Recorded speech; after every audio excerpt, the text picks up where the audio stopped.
Ladies and gentlemen, welcome to sunny Spain and welcome to round one of the Drift Masters Championship. It has been a rough and tumble qualifying and top 32, but now here we are, the main event at Circuit Ricardo Tormo in Spain. Conditions are perfect, the track is difficult, and the entire championship is mixed up upside down after a crazy top 32. This track and the fans feeling the heat right now as the first points of the season will be totted up by the end of today. It's going to be unpredictable, it's going to be fiery, and it's going to be very competitive. My name is Dave.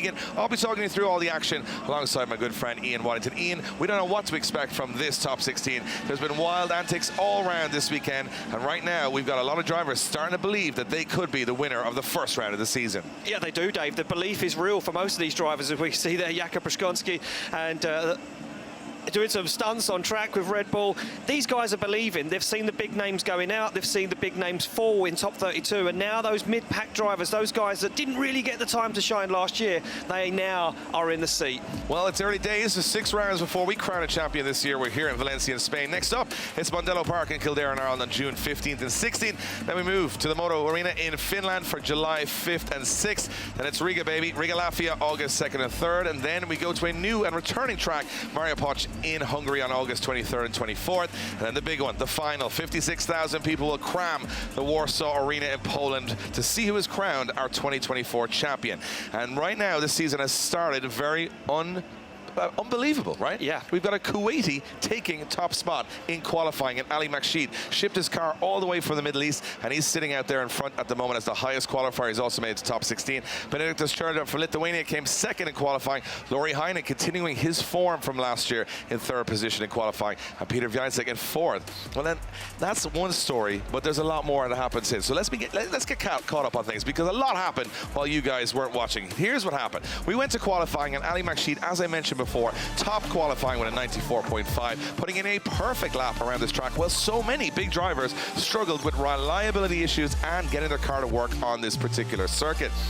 Well, it was so exciting to see someone new take to it. But on the other hand, we had our current champion, Conor Shanahan, bow out in qualifying due to turbo issues in his car, which he just had to basically left foot brake, handbrake around. Judges didn't like how slow the run was. Scores a 66, and it wasn't enough to get him into the battle action. Our champion out in the qualifying stages. Not impressed with that one. And Conor Shanahan himself saying it just wasn't his weekend from the start. He's going to have to fight from the back of the grid now to see if he can retain his championship all the way to Poland at round 6. And here's the thing, Shanahan didn't get any less stressful after that. Jack Shanahan going out in top 32, finishing top 5 in the championship last year. He also went out to Ukrainian Alex Holovnia, who was on fire in that top 32. Jack Shanahan did as much as he could, but Holovnia proving too strong for the Irish and UK champion. He goes out top 32 as well. Both Shanahan brothers out before we even get to the main event top 16. Very long time since that's happened, but that's the kind of event we're having right now. After that, we expect Peter Vjajcek to step up. He's this two or three-time champ. He's going to be right there, but unfortunately making some errors, straightening up in his battle with Max Heidrich. Max Heidrich putting foot to floor. The German driver takes down one of the favorites to regain his title this year. Vjajcek bows out also in top 32, and we knew at this stage things were getting unusual. But what about Juha Rintanen, another guy in the top 5 last year, spins out behind Orjan Nilsen, and Orjan Nilsen, who had so many spins and crashes last year, beats Juha Rintanen. Another big upset. Another one of our top 5 drivers out in top 32. And it continues, but it didn't continue all that way, as the man who claimed 2nd place in the championship, Lauri Heinonen, last year, well, he proved too strong for Egers Korgeris and did an incredible masterclass of a chase run to get himself into the top 16. Lauri Heinonen starting to believe that he now has all his rivals out of competition. However, there was some more thrills to be had. Michael Reihart's car taking a big fire at the back of the car, knocking him out of competition. And Ali Makhseed, he had a big hit here from Manuel Vaca, boom, breaking the steering, and Ali Makhseed getting the win. And he is also the man to watch. He can hit, he's been top qualifier, and now he's feeling the heat, but he's ready for it. We caught up with Ali very soon. Ali Makhseed through to the top 16 on this first round of the Drift Masters Championship. I mean, it wasn't without its troubles. Can you tell us from your point of view what happened there? Is there much damage to the car? Well, there is no drifting without drama. I mean, all the years of experience taught us that. So we just kept calm and tried to fix the car luckily for us, the damage wasn't that significant, and luckily for us also, because we topped qualifying, we went first in top 32. That gave us a lot of time to like take our time with fixing the car. So I think the car should be back in tip-top condition for our top 16 battle. So topping qualifying, getting through your battle with Peter Vincek, putting great points on the board. Obviously, we had you coming to Drift Masters last year, but they were borrowed cars. Are you feeling much more at home right now, back in your GT86, and feeling super confident for your next battle? 100%. I mean, we've driven some of the tracks here, but not all of them. So it's one thing to adapt to the track, to adapt to the different driving styles. It's another to adapt to a car and try to find the sweet spot. So just bringing my car, bringing the old setup, just gave us that small edge where we didn't have to spend or waste time and energy trying to sort out the car. So the car was running flawlessly. Thanks to Almighty, and yeah, we just adapted to the track. And the good thing was this first round was like an even playing field, so no one had any actual seat time on the track. So I think that also helped with the results, and it was a good weekend for us, and we got lucky. We hope we keep this momentum. I'm sure it's not going to be easy, but I mean, I said this in all the interviews before coming here. We are here to have fun, and that's exactly what we're doing, no matter what the results. So I mean, it's going to be more fun if we're on top of the podium, so let's see. Absolutely, Ali, congratulations, and you're flying. Have a great weekend. Thank you very much. Thank you, guys. You gotta love Ali Makhseed. I mean, he's here to have fun, but you know what? When he puts the helmet on, he's as good as anyone on that business. track. Yeah, it's business. And I'll tell you one thing: as they come through the parade, you can tell. Look at it's such a mix-up on the grid, and I think this is really good for the sport. It's nice to see. You know, a lot of guys will look at those favorites and those big names who get the podiums, but also remember that everyone else is putting in the same amount of effort, the same amount of time, energy, and money, and now they're getting that opportunity. Today is one of those weird events where anyone could take it to the top step on the podium, and I think we're going to have a lot of thrills and spills and unpredictable moments, Ian. I think we are, Dave. And you know what? At the beginning of the weekend, I came here to Spain and I said, I think this weekend's going to be a round where everything gets shaken up. It's you know, a new circuit for these drivers. No one had competed on this layout before, and I had a feeling inside that it was going to be somebody on the top step that we haven't seen on the top step. Now, that may be Lauri Heinonen, because he said to us in Poland at the final round in 2023, you can't be a champion of a championship if you've never stepped on the top step. That's a very fair point. However, and I'm going to, you know, not ruin what bracket he's up against here, but the two highest ranked drivers in this top 16 go up against each other in the 16. So we'll be able to have a look at that in a moment, but it's not going to be an easy road for Lauri Heinonen. He's actually got one of the toughest battles of anybody in the top 16. And the Finnish fans are going to be right behind him. They're going to be believing that with all of his his rivals out of the competition, this is the time to put points on the board, give yourself that early lead. Now here's the track. It's outside zone 1, super fast into that first corner. And you got to tuck the nose of the car. And driver's struggling with this to get inside clip 2. Watch that in the lead position. And it's full throttle without trying to straighten the car up too much in outer zone 3. You'll see Kuba having trouble with that, keeping the car sideways. You got to get through inside clipping zone 4, fire the car back again as you get out to outer zone 5. This is where you can drop wheels off the track and get pretty sketchy. Then it's a snappy transition into inside clip 6, get the nose of the car in there, and then once you get here, outer zone 7, settle the car, get on throttle and take it all the way to the finish line. Sounds easy, isn't easy. We've had a lot of mistakes, we've had a lot of spins, we've had a lot of crashes, and I don't think it's going to change in this top 16. This is how the top 16 is stacking up, if you're wondering. And look down the very bottom. Lauri Heinonen going up against Duane McKeever. They are the two highest ranked drivers, if you're going by 2023 standings, to go head-to-head so early in the competition. And then Kevin Piskolty, also one of the highest ranked drivers, will face the winner of that. So look at the top half of that bracket. A lot of those drivers have never been right on the podium in recent times. We've had Zalewski, we've had guys there in the past. So it's same with Čirba. But this is where we're starting to see a changing of the guard. All that top half of the bracket, well, that's where it's going to get interesting, because someone there, 12 of these drivers, if I'm not mistaken, have never hit the podium before in Drift Masters, which means we may have some fresh faces on the top steps. Yeah, it's interesting, Dave, and you know what? It brings a whole new aura, a whole new feeling to Drift Masters for 2024 when, you know, I think it was expected that Conor Shanahan and some of the big names like Peter Vincek were going to come in this year and steal the show again. I don't think that's going to happen. No, well, look, the time for talking is over. We are here at the main event in Spain. It's round 1. Anything can and often does happen here at Drift Masters. Let's get into it. This time, it's for the top 16.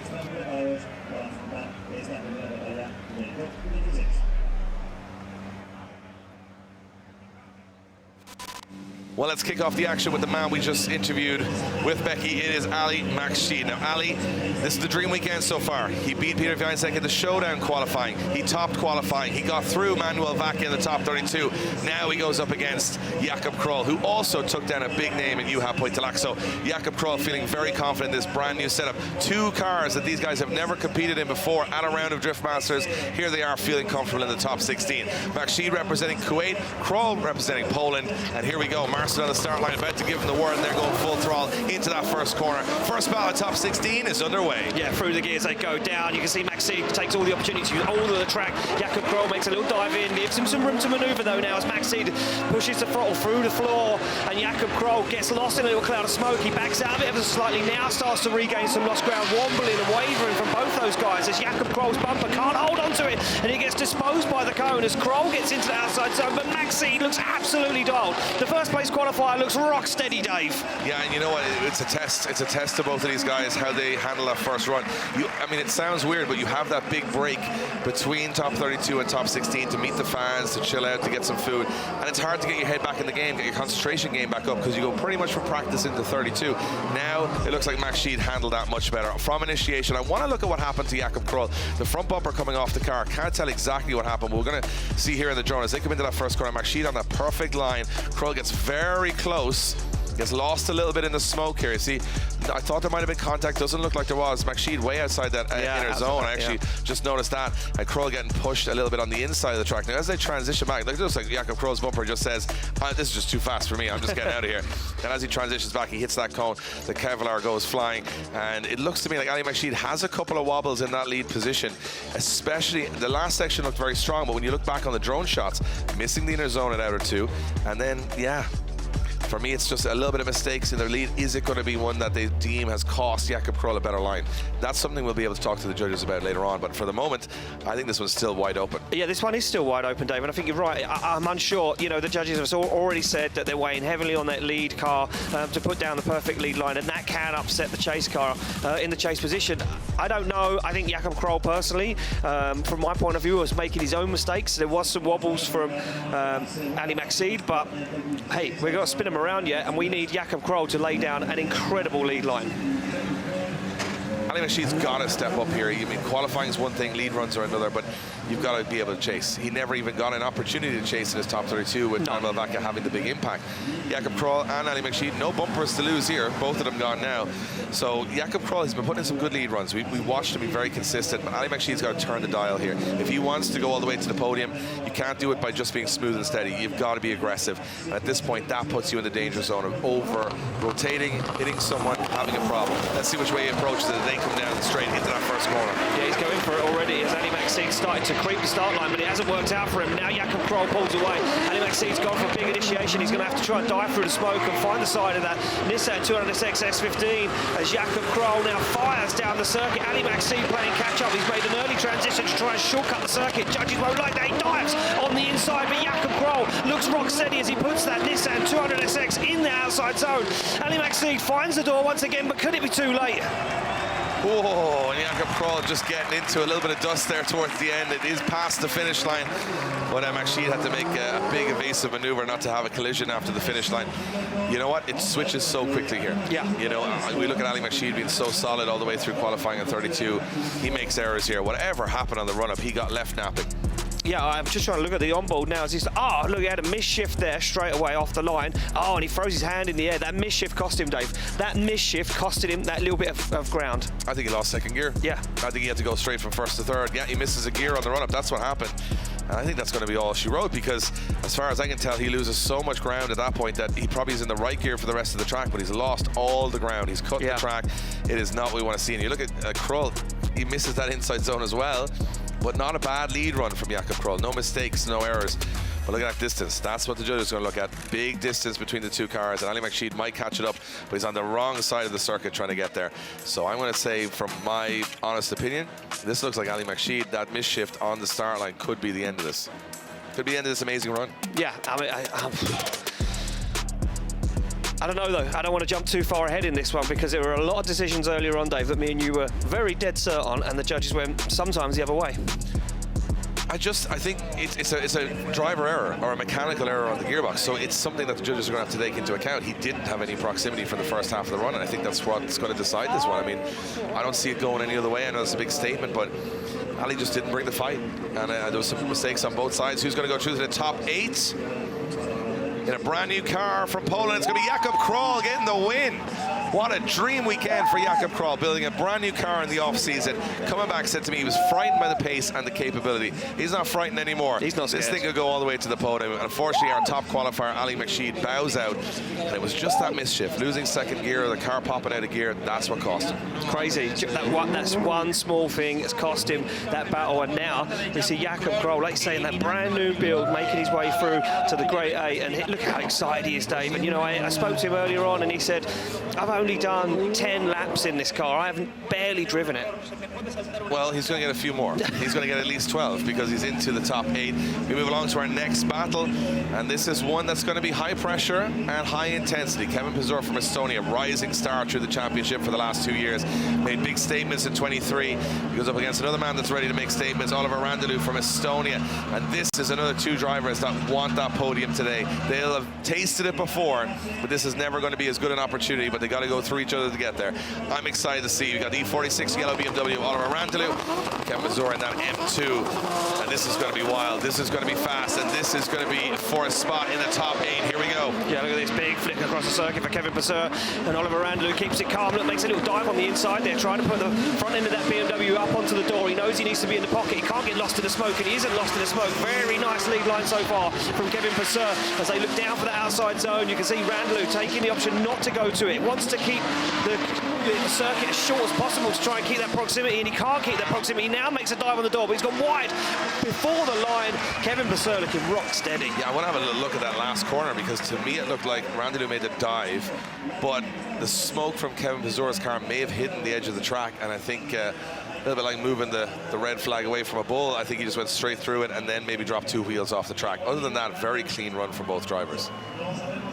Kevin Pesur's lead run, excellent. Excellent, yeah. Unbelievable. And gave Randalu everything to work with, and Randalu did quite a bit with it, but didn't have like major proximity at times. I think there was a lot of pace there in Kevin Pesur's car. We take a look back at the replay. Look at this nice initiation from Randalu. Look, takes the option to sacrifice some of the line. Look, a dive onto the door. He doesn't want to get lost in that smoke, so he gives him that room. Now, does Kevin Pesur get that inner zone? He does, gets that outside zone. This is a lovely line so far. And for me, Randalu, very calculated, because he takes the option not to go too wide. He shortens the circuit by making it almost a straight line, so they can stay with Pesur, because Pesur has got some incredible pace. But here is where he makes a dive, and Randalu goes for a big dive on that last outside zone. And as you say, Dave, did he drop wheels?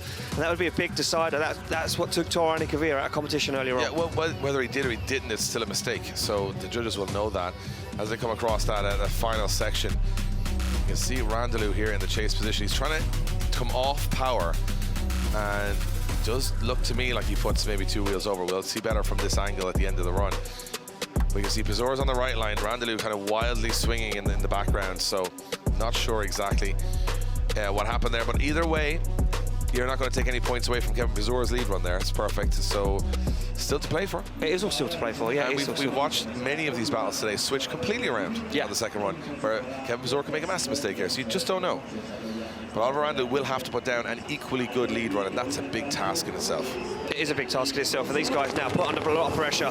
They get the thumbs up, they wait for the light to go green. It will be Oliver Randalu to lead out Kevin Pesur. Both Estonians wanting to do this for Estonia. They come off the line through the gears, flick it across the circuit. Very nice. They both initiate at the same time now as Oliver Randalu looks for that inside zone. Very slow though. You see that front wheel almost comes to a stop. Now starts to ignite the power, starts to apply the pressure as Kevin Pesur has to wait to get back into it. As Kevin Pesur goes for a dive on that inside zone now, works his way into the crease as Oliver Randalu leads him into the outside zone, and look at Kevin Pesur door to door across the line. Well, that's the aggression. I mean, regardless of even the first half of each run, the proximity from Kevin Pesur in that last corner was, I mean, Randalu tried to do it, he made an error. Pesur pulled it off. Yeah, he certainly did pull it off, and he was absolutely flying. Look, he initiated exactly the same time. He was very calculated. He waited to get the transitions timed right, to make the dives in the right point. Look at this, he doesn't get too close. He knows you have to leave room. I'm going to disagree. I think he had a little wash on that first corner and he had to play a little bit of catch-up, but he does it expertly. Yeah, he does, and it kind of goes unnoticed, but through here is where he really seals the deal. Look at this. Oh, man, it's so good. That's the potential of this track. That's what you want to see. Door to door. Look at that tire mark on the door of Oliver Randalu's car. Incredible finish to the run. I think Pesur washed a little more than he wanted and he played a bit of catch-up, but he was able to catch up without cutting the circuit dramatically, which is impressive. It's very nice from Kevin Pesur, and Oliver Randalu, though, you know, led him into that final outside zone, gave him all the opportunity to get up close and personal. It all comes down to whether there was wheels dropped on that first half of the rundown, how the judges deem that one. Yeah, I mean, look, if you were a jury, you're having a little disgruntled look at Oliver Randalu. Yeah. Because you're sitting there going, well, you didn't have the proximity and you made an error. Pesur, I think, has the better lead run of the two. Yep. Although Randalu's run was very good. So, you know, there's enough arguments for Pesur here. However, judges will be looking at it a lot more technically than we will, and they will maybe have noticed something we haven't. But let's see which way it goes. For a spot in the top 8. No surprises, Kevin Pesur from Estonia gets through to the top 8. Pesur goes through. Very good battle, though. And Oliver Randalu, no shame in losing that one. No. It was a very fair battle. Probably one of the best battles we've seen today. And both drivers doing their very best without some major errors deciding it for them. You know, for the judges, easy, 0 here or wheels off there. As far as I can tell, that was 2 guys going out there with everything they had, gave it everything, and Pesur just a little too strong on the day. Yeah, he was too strong on the day, that is for sure. We move it along now to the next battle of the afternoon. It will be Max Heidrich to take on Adam Zalewski. You can see him on the start line, ready to rock and roll. Zalewski, for me now, on a bit of bonus time, because last year, misfortune, problem after problem, heartache for Zalewski and the team. This year, new power plant, car looking strong, got a good team behind him. Max Heidrich, though, was a man who was going to give up a few years ago, rebuilt the car. The family said, you're not giving up, you're going back, you love this sport. And he said, I don't know if I've got it anymore. Well, here he is in the top 16 at round 1, looking stronger than ever. Well, what I'm looking at is 2 guys here that want to get back to the top. Yeah. They want to be back in the mix, and a top 8 finish at round 1 is exactly that. Zalewski will be in the lead position. Heidrich is turning it up in the chase position as they fire into that first corner. Zalewski nice and steady on the entry. Heidrich giving him some room, not overcommitting, and this looks very tidy from both drivers so far. Zalewski looks like he's got a little bit more pace and a lot more wheel speed from Heidrich, but it's not helping him get into this battle because he's spinning the wheels too much as now Zalewski fires through. Heidrich's going to have to make a move here, and he does. He's very wide, but he makes it done, and Heidrich moves up onto the door. Just had to back off ever so slightly. Another very clean battle. That was very, very clean. You know what? That was mirror image as well in the first half of the run, and Heidrich knows. He gave the international sign there. So close, so close. He knew he wanted to be, you know, half a metre closer to Adam Zalewski, just to stamp that authority, give the judges something to say. You know what? He did steal the show, but look at the lead line from Adam Zalewski as they come through. Nice initiation. I'm just looking at the level of smoke coming from both cars. You think that maybe Heidrich is too much on the power here, and he's almost like Zalewski's kind of modulating the throttle, where Heidrich is a little bit too aggressive, so he just kind of loses that little bit of speed. Yeah, I mean, look, there's so many different things that come into factor here. Grip, wheel speed, diff ratios, you know, weight of the car, the power. You know, if Heidrich has misjudged it by an inch, then he could lose the battle over that little loss of proximity, especially for the first half of the run. But the thing that drivers don't want to do is change the car too much from qualifying to top 32 battles, because you start to get familiar with how the car drives, how it performs, and Heidrich would have felt comfortable how it was. And again, Heidrich makes no big errors, so you can say, oh yeah, could do this, could do that, but we've watched most of our battles today be decided by big errors, and there was none from either driver there. So in many ways, Heidrich now puts the pressure back on Zalewski and says, look, we're both cleaning through the first half of the battle. I've done my job, you've done your job. But now with Zalewski in the chase, that's the place you make the errors. You see Conor Shannon taking his seat to watch the rest of the action here. Unfortunately, not in the action for the top 32. But you know what? He'll watch on his fellow drivers and friends on the grid and say, you know, I'll be back in Ireland on the home ground, ready to fight again. And here we have Max Heidrich in that lead position. Heidrich is fast, he's wild, he's tough to chase because he's a big angle everywhere. Zalewski's going to have to take some risks here, and I don't know if those risks are going to pay off.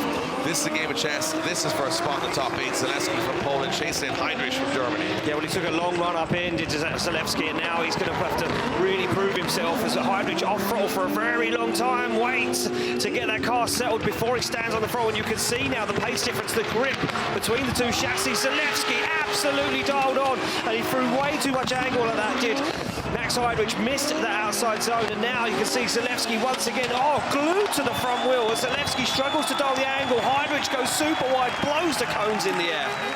He's got all the style, Max Heidrich, but it does cost him at times. Too much angle, a lot of wheels dropped. And Zalewski, I've got to say, that was a tough run to chase. That was a tough run to chase, but for me, Zalewski was looking rock solid.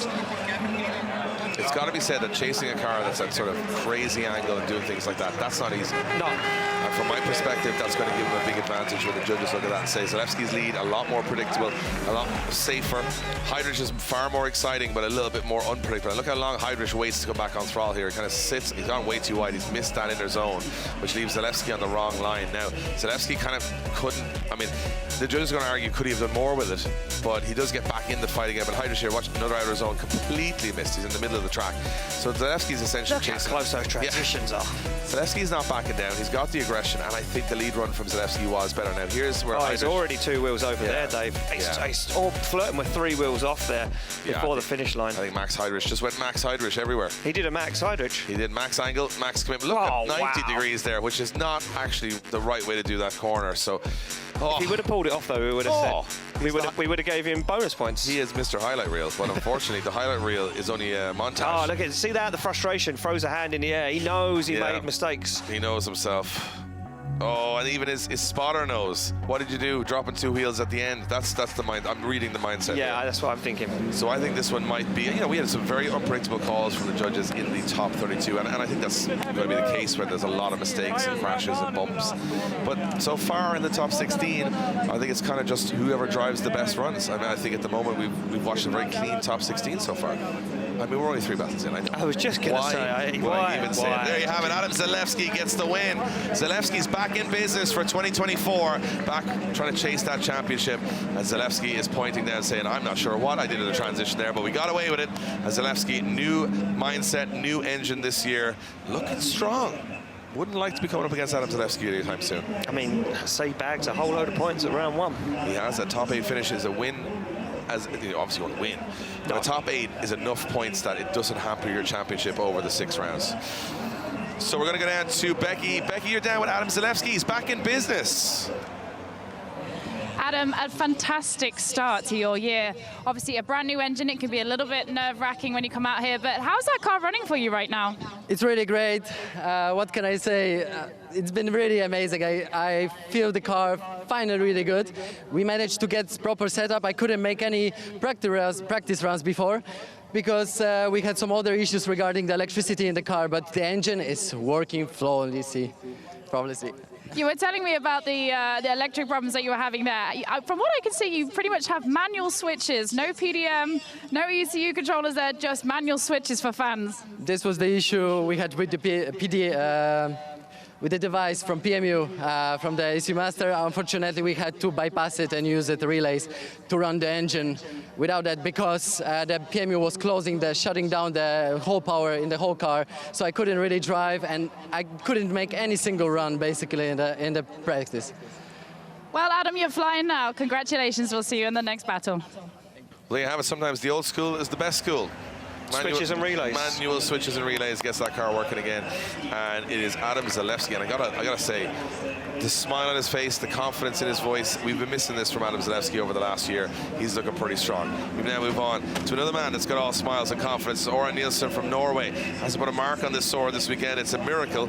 He usually is one of the most, he's the punch bag usually at these events, and he goes up against David Sposób. And I will be honest, another 2 drivers looking very good. They are looking very, very good. Sposób, been teasing us with a good time recent years, and now I think it's time to shine. And Orjan Nilsen, though, he's a steely competitor. He's not someone you'd want to come up against in a top 16. This man can do great things in this big car.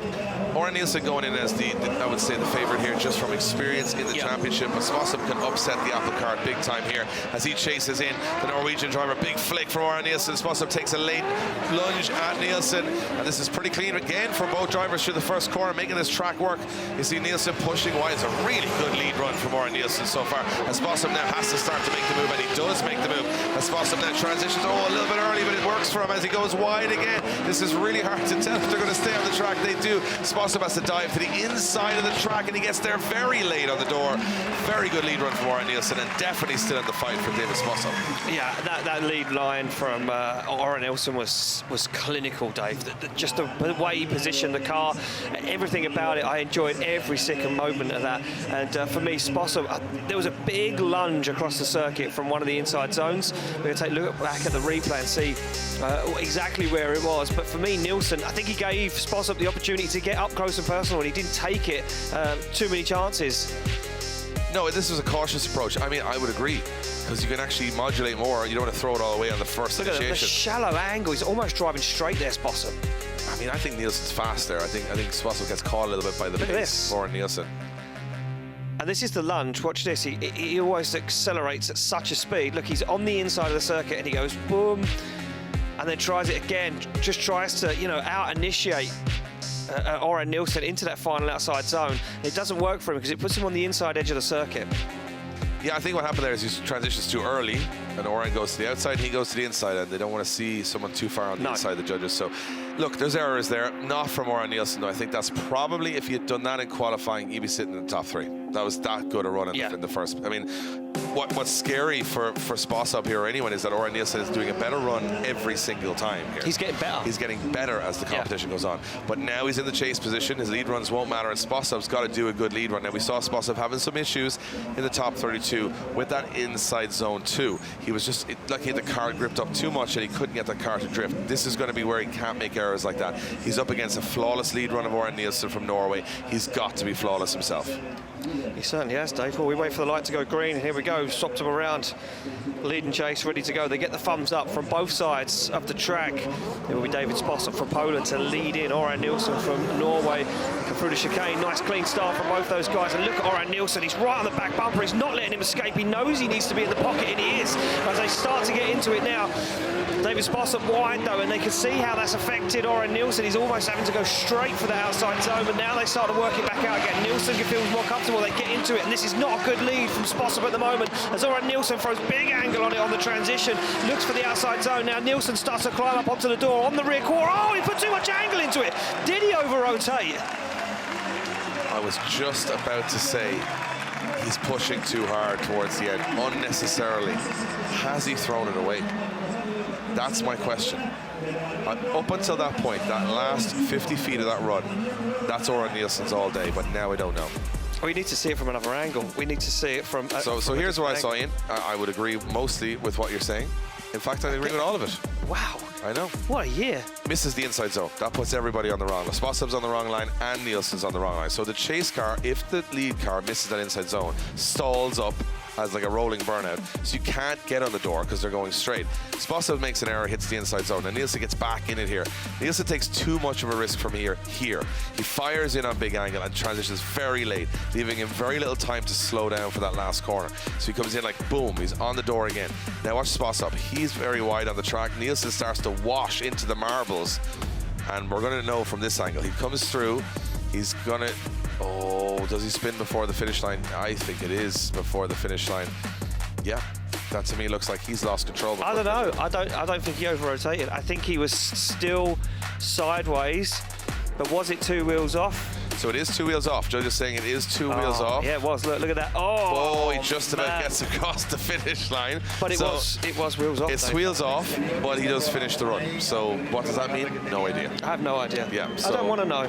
We're going to have a little chat with the judges at the end of this one. But exciting stuff from David Sposób and Orjan Nilsen in the top 16 here. And miraculously, Orjan Nilsen's car is still brand new. Don't believe it.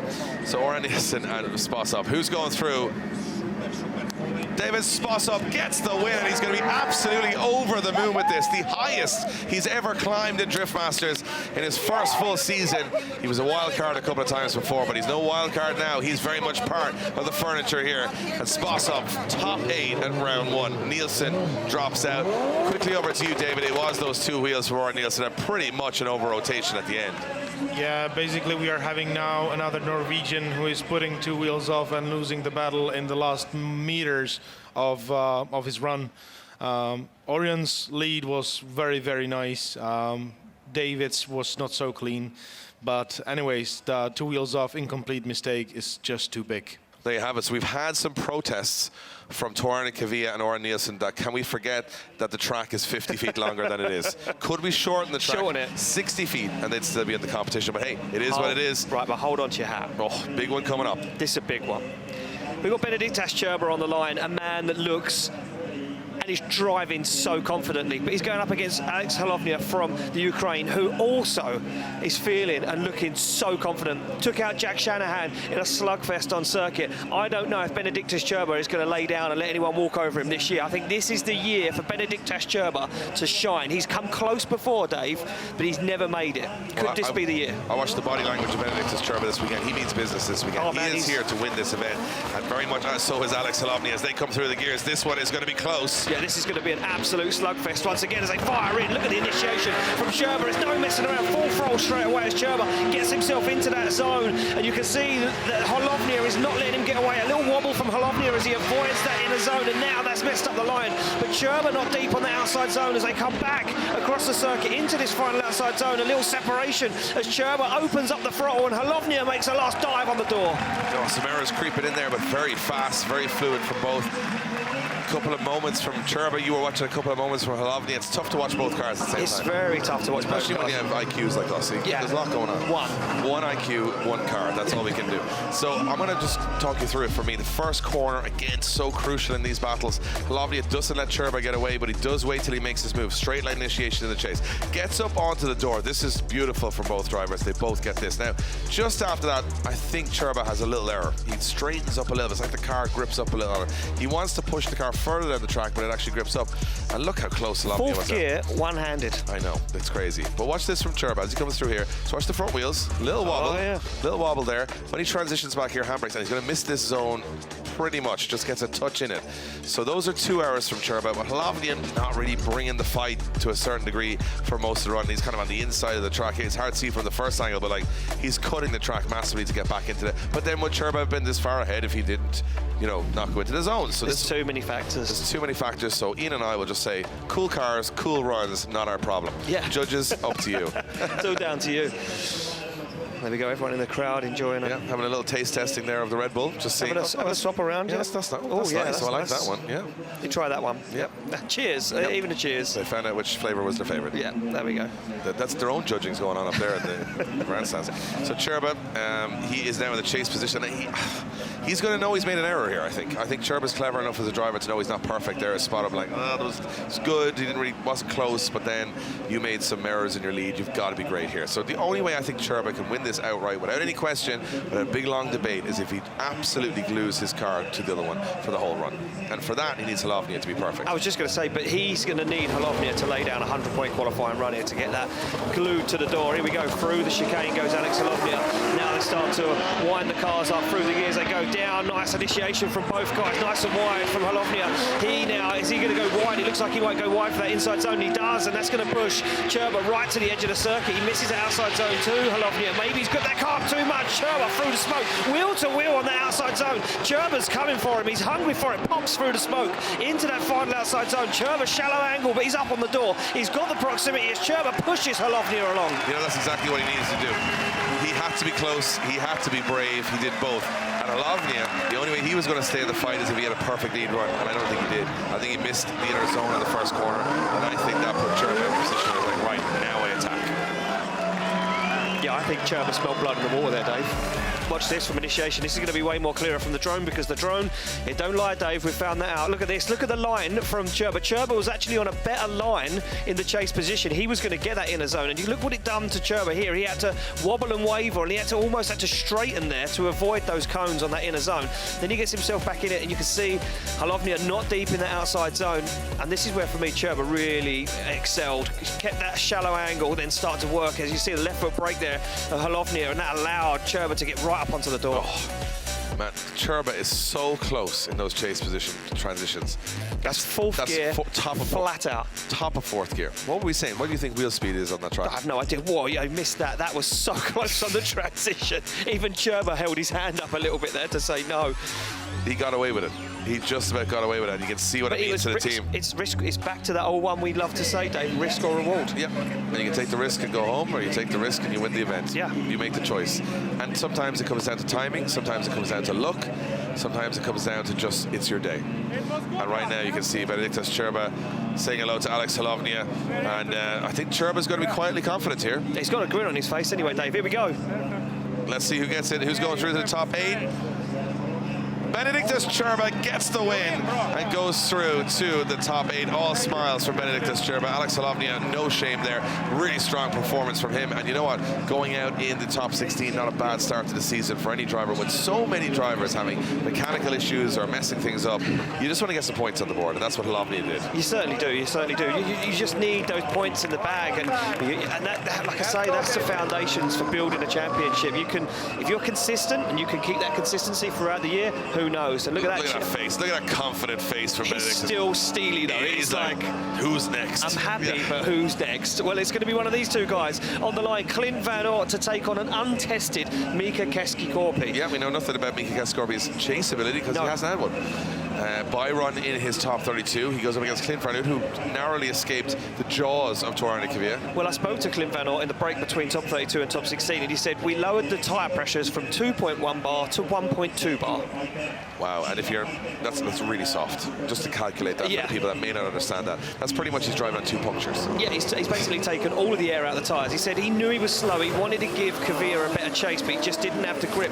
He said, we've got the grip in the car now, and what can we do? He's in the lead position. We know he's got a good lead. Can Keski-Korpi hang with him as Keski-Korpi tests this new car in a chase position? Nice dive onto the door on initiation from Keski-Korpi. He now starts to work himself up onto the side of that yellow S14 of the Dutchman as Clint Van Oort goes for that perfect line. You can see Mika Keski-Korpi there flirting with danger. Had to back out of it almost. Oh, and he fires the back end of that car into the gravel. Has to back out of it. Yep. And that allows Clint Van Oort to drive away. You can see it coming. He went through the transition way too fast. Yeah. Didn't transition really at all. And then all of a sudden he was like, I'm out of road.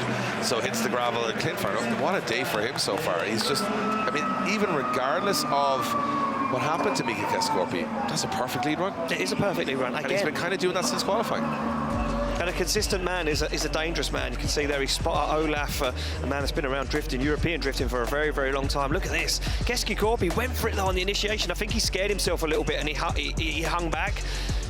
For me, he wasn't doing a whole lot wrong, and then from there, I think Keski-Korpi hit that cone and it kind of rocked his world a little bit and he didn't know what to do. Yeah, but it's the last transition. Watch, he transitions through here and everything's looking great. This is where it starts to go wrong. He's in the wrong part of the track. He then tries to catch up. Look at the amount of ground he loses because he goes on too much angle in the chase. Yeah. So he loses all the ground here, and then he knows Clint Van Oort is gone. So now he tries to dive bomb through without doing any transition, and then he's like, oh no, I'm way too fast. And then once he heads out towards the edge of the track, that's kind of all due road. It's probably 2-3 wheels off at that point, and even regardless, it's a straighten anyway.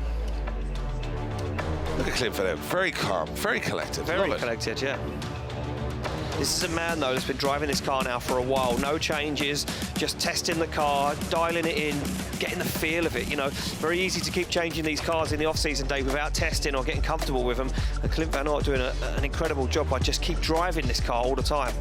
Yeah, and this is the thing. I mean, a lot of drivers will have new chassis, new setups, you know, big ambitions. A lot to be said. Yeah. But coming back out is something you've already driven. You're working on your skills, not your skills and the car at the same time. And that seems to be working for Clint Van Oort right now. I mean, you could say Čirba's in the same car, off-season in the same car, a lot of driving in the same car. It seems to be working for these guys. Orjan Nilsen, no changes. No, just a fresh rebuild. Just putting it out there. Orjan Nilsen, he said the biggest thing he did to that car in the off-season was paint it and repair the damage on the roof from where he rolled it in Sweden. Twice. Twice, yeah. But, and, you know, that's not a major change performance-wise. No. So does it count for a lot to stay in the same chassis? Probably does. I think it does. Well, here we go. They're back on the line, Dave, ready to rock and roll. We can see Keski-Korpi's car took a little bit of a beating there as he dropped wheels in the gravel. And there's a souvenir. Yeah, they're having an argument now over who can take it home. No, it's mine. I told you, first one was mine. So taking the bumper home. Of course, you're not taking the bumper. Oh, the magic tape is out for the first time in 2024. Marston's magic tape is about to put together a very expensive back end of a car. And you know what? He doesn't spare it. He doesn't spare the tape. No. He's frivolous with it. It will take them 3 to 4 hours to cut this car open at the end with the amount of tape that Marston Smith's put in it. But he doesn't want that boot lid flying open, which would obviously distract Clint Van Oort, and that would be a bad time, right? He's given it the old stress test of it looks fine, it might not be, but he'll say, I did my bit, I did my best. And that's all that counts. Yeah, well, Mika Keski-Korpi's sitting on a big deficit now, so Clint Van Oort just doesn't want to throw this away. No, and you know what, his spotter has plenty of experience, plenty of hours in the seat, and he will know. He'll give Clint Van Oort the right information. Hang back maybe a little bit, run just a clean lead line maybe and let Keski-Korpi make the mistakes in that lead position. They're off the line, they're ready to rock and roll. Mika Keski-Korpi through the gears as they come down now to initiate. It looks slow from Keski-Korpi, but it's not. He picks up the speed as he flicks that car, and he's gone for a big angle. He's gone for the speed. Is he going to be able to pick up that inner zone? He can, as Clint Van Oort gives him the room to manoeuvre, and Clint Van Oort's going to play this one clever, as Mika Keski-Korpi now looks a lot more comfortable in that lead position as he fulfills that outside zone, goes for the transition. Clint Van Oort not going to do a whole lot here. He's going to let Mika Keski-Korpi do his thing.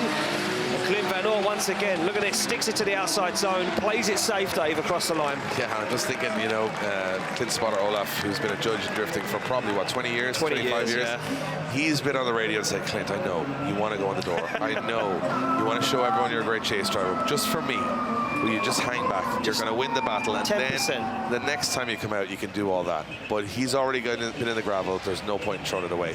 So very big, good restraint from Clint Van Oort there to do what is essentially a dull run, but enough to get him into the top 8, which is what he always wants in an event, is just to get the top 8. A lot of guys like Clint will start to believe now and say, well, I'm in the top 8, that's 2 more battles to the podium. Well, you know, if I get 1 more battle, I have 2 shots at the podium. So when it starts to get as a driver, you start, you know, I just need to win 1 more battle, and I'm going to be 2 shots at the podium. So Clint Van Oort doing not a lot wrong and not a lot right. Just said, I'll be here. I'll be in it. I'll be in it. I'll be involved, but I won't be making a big song and dance about it. Exactly. And I think that is a very clever way to play it. And yeah, like you say, doesn't make it too thrilling for us, but it certainly does the job. And like you say, these guys put a lot of time, effort, and money into this. They want the best result for them. They're not worried about us. No, and again, remember, like, you guys will tune in for an hour or 2 and watch this. These guys have traveled for a week to be here. Yeah. And they've set their whole rig up, and they've tested, and they've done a whole 6 months of building this car. So the worst thing about drifting is all of those months of preparation come down to milliseconds of decision making on the track, and sometimes you just got to play it safe, and I think that's what Clint Van Oort did there. And I'm very happy that we didn't see another driver overcommit, because, you know, it's a harsh way to go home. Mika Keski-Korpi is going, I went in the gravel, I made a mistake. But again, he made a mistake trying his best to get on the door. He made a mistake trying his best to be in the battle. No shame in that. No, there is no shame in that. Done a better job than what we could have done, Dave, anyway. And he has fabulous hair. Oh, man. So to be fair, he has that going for him, and Clint Van Oort would only love that. And there you go. Clint Van Oort is going through to our top 8. Well deserved. The Dutchman, the Flying Dutchman, Clint Van Oort, is now going into our top 8. And it's one of those days where Clint Van Oort will start to believe and say, I'd like a trophy. I'd really like a trophy out of all this.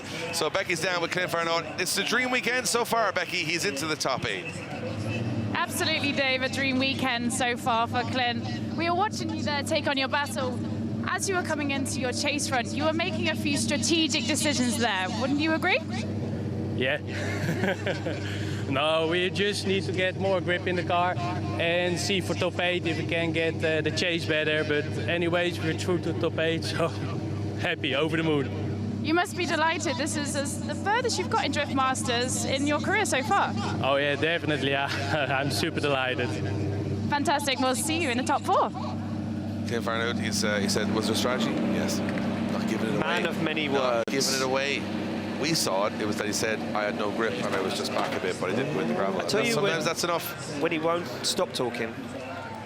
At the bar later on. At the bar later on. You won't be able to get away from him. No. He'll be full of words. He'll be telling you all about the grip there. So here we are. We move on to a big one for the Finnish fans. It is Lauri, Heinonen going up. This is the big battle of the top 16. 2 guys finishing in the top 6 of the championship last year. The highest ranked drivers left in the competition. It is Duane McKeever versus Lauri Heinonen. Finland versus Ireland. 2 guys you expect to see in the semi-final or the final are battling it out in this strange event in the top 16. And the last Irishman and the last Finnish driver left in competition. So this means a lot. There's a lot of Irish fans here this weekend, and there's a lot of Finnish fans.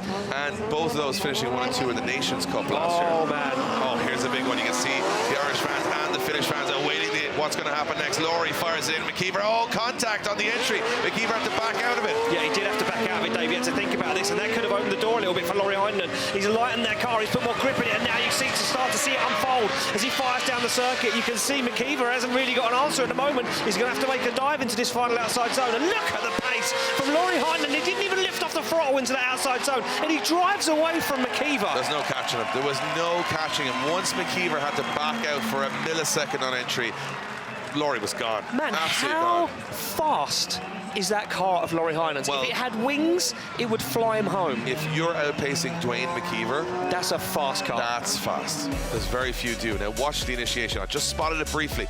Duane knew Lauri was fast. He knew he had to go with him. But watch Duane here as they come up the straight. He had to back off on initiation. He had to go on the inside of the track. Yeah, look at this. He goes for it, Dave. Watch it, and he goes, I'm going to hit the cones on the inside, so I'm going to back out ever so slightly. As soon as he lifts the foot off the throttle for a millisecond, Lauri Heinenen's like, see you, buddy, I'm off. Lauri's car is a rocket ship. I mean, that's what happens when you start removing weight out of the car. Look at that left foot brake, and he's still keeping some distance between himself and McKeever. And then here, on these transitions, he was just flawless. Look, it didn't even, look, that smoke trail continues the whole way. That man is committed. Yeah, nobody has been that quick on throttle. And fluid. And there. Online. Yeah. That's something else. We've not seen that today. That's something different.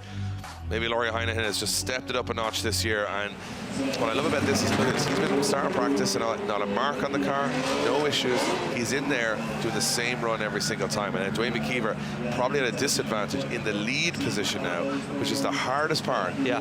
Because you can do very little, and Lauri Heinonen is looking across saying, "You used to be the fastest man around these tracks." Used to be. Yeah. I'm gonna show you fast, and that's what Lauri Heinonen is. Lauri Heinonen even angling the car towards McKeever behind. He is ready for this. And I think it's a big statement if you take down Duane McKeever at the top 16 level. Everyone's going to be terrified of you. McKeever has got to pull something out of the bag. Very hard to do it from the lead position. It certainly is. He's going to go for a wild initiation. He fires that car across the circuit, big angle. But look at Heinonen onto the door straight away, and he doesn't even get affected by the back out from McKeever. McKeever lifts off the throttle, and Lauri Heinonen stays with him. Oh, big transition through the smoke from Lauri Heinonen. This is insane. Heinonen makes a big mistake there, though. Mistimes the transition, but he's on him. He hits him. Oh, and there's contact between the two drivers, and that upsets Heinonen as he gets back into it again. Oh my goodness. Oh my goodness. Just when you thought I said there was no marks on Lauri Heinenen's car, he hit him twice. I think Duane McKeever's getting back in this a little bit because there was some big man out. There was some errors from McKeever in the lead too. But what happened on that last corner to Lauri Heinonen? Did he make contact and have to straighten up? I'm going to be honest, this one's down with the balance for me. I think Lauri went too aggressive. Man, that chase. Oh, it was unbelievable. Watch this again. Heinonen all over McKeever on the initiation. Waits for McKeever to make the move. Bam! Dives up onto the door. A little left foot braking. He's on the door. A little touch of Duane McKeever's car here as McKeever way wide of that inside zone. So that could be a contributing factor, and way shallow on that inside zone. So McKeever not on the perfect lead run at that point. So McKeever bleeding points all the time here. However, what happens in the transition at the end? That's the bit that we're going to have to look at. The dive from Heinonen is insane at that speed. As they transition back, Lauri makes a mistake, and as he transitions back here, touches the door and has to kind of straighten up. I think he's taking the steering wheel out of his hand. That's what's happened there. He's had to dive back in, and what happens here? Hits him, stays in it. Big straighten from Lauri Heinonen and gets back on it again. That's the steering wheel coming out of your hand. That's what that is. I think he's lost control there. Oh, the judges have a tough job here. McKeever misses so many zones. There's 3 zones McKeever misses, but then Heinonen makes a massive, massive mistake here, hitting him too hard. But McKeever's not really on throttle there as he gets into the outside zone. You think McKeever's gone in too hot? I think McKeever was not fully committed as he went into that outside zone. I could be wrong. I'm not a judge, Dave. I'm looking at this like everybody else is who's sat at home watching it right now on the edge of their seat. We are there on the edge of the seat with you guys. We're just calling it as we see it. We're not biased towards anyone. We just want to see the best man win. And right now, I would say not great from McKeever on both runs, but a big error from Heinonen, so it could go either way. Heinonen looks a little dejected here. Both drivers here now will not know what's happening, and we don't know what's happening. So from my perspective right now, this one's in the balance. Our technical director, Matthew, picking up a bit of Duane McKeever's car there. To me, judges are going to have a good look at this at a couple of angles. You've got numerous contact positions from Lauri Heinonen. You're going to reward his aggression. You're going to reward the proximity. McKeever misses that inside zone. Does he miss it because he was hit out? Does he miss it because he's on the wrong line? Does Lauri hit him because he's on the wrong line? Man, there is a lot of all the spirographs in my mind are going off about how this. This guy from Finland, though, definitely believes Lauri Heinen's won it. And you can see the Irish fans think Duane McKeever's won it. And both of these guys are not going to know. And I don't know.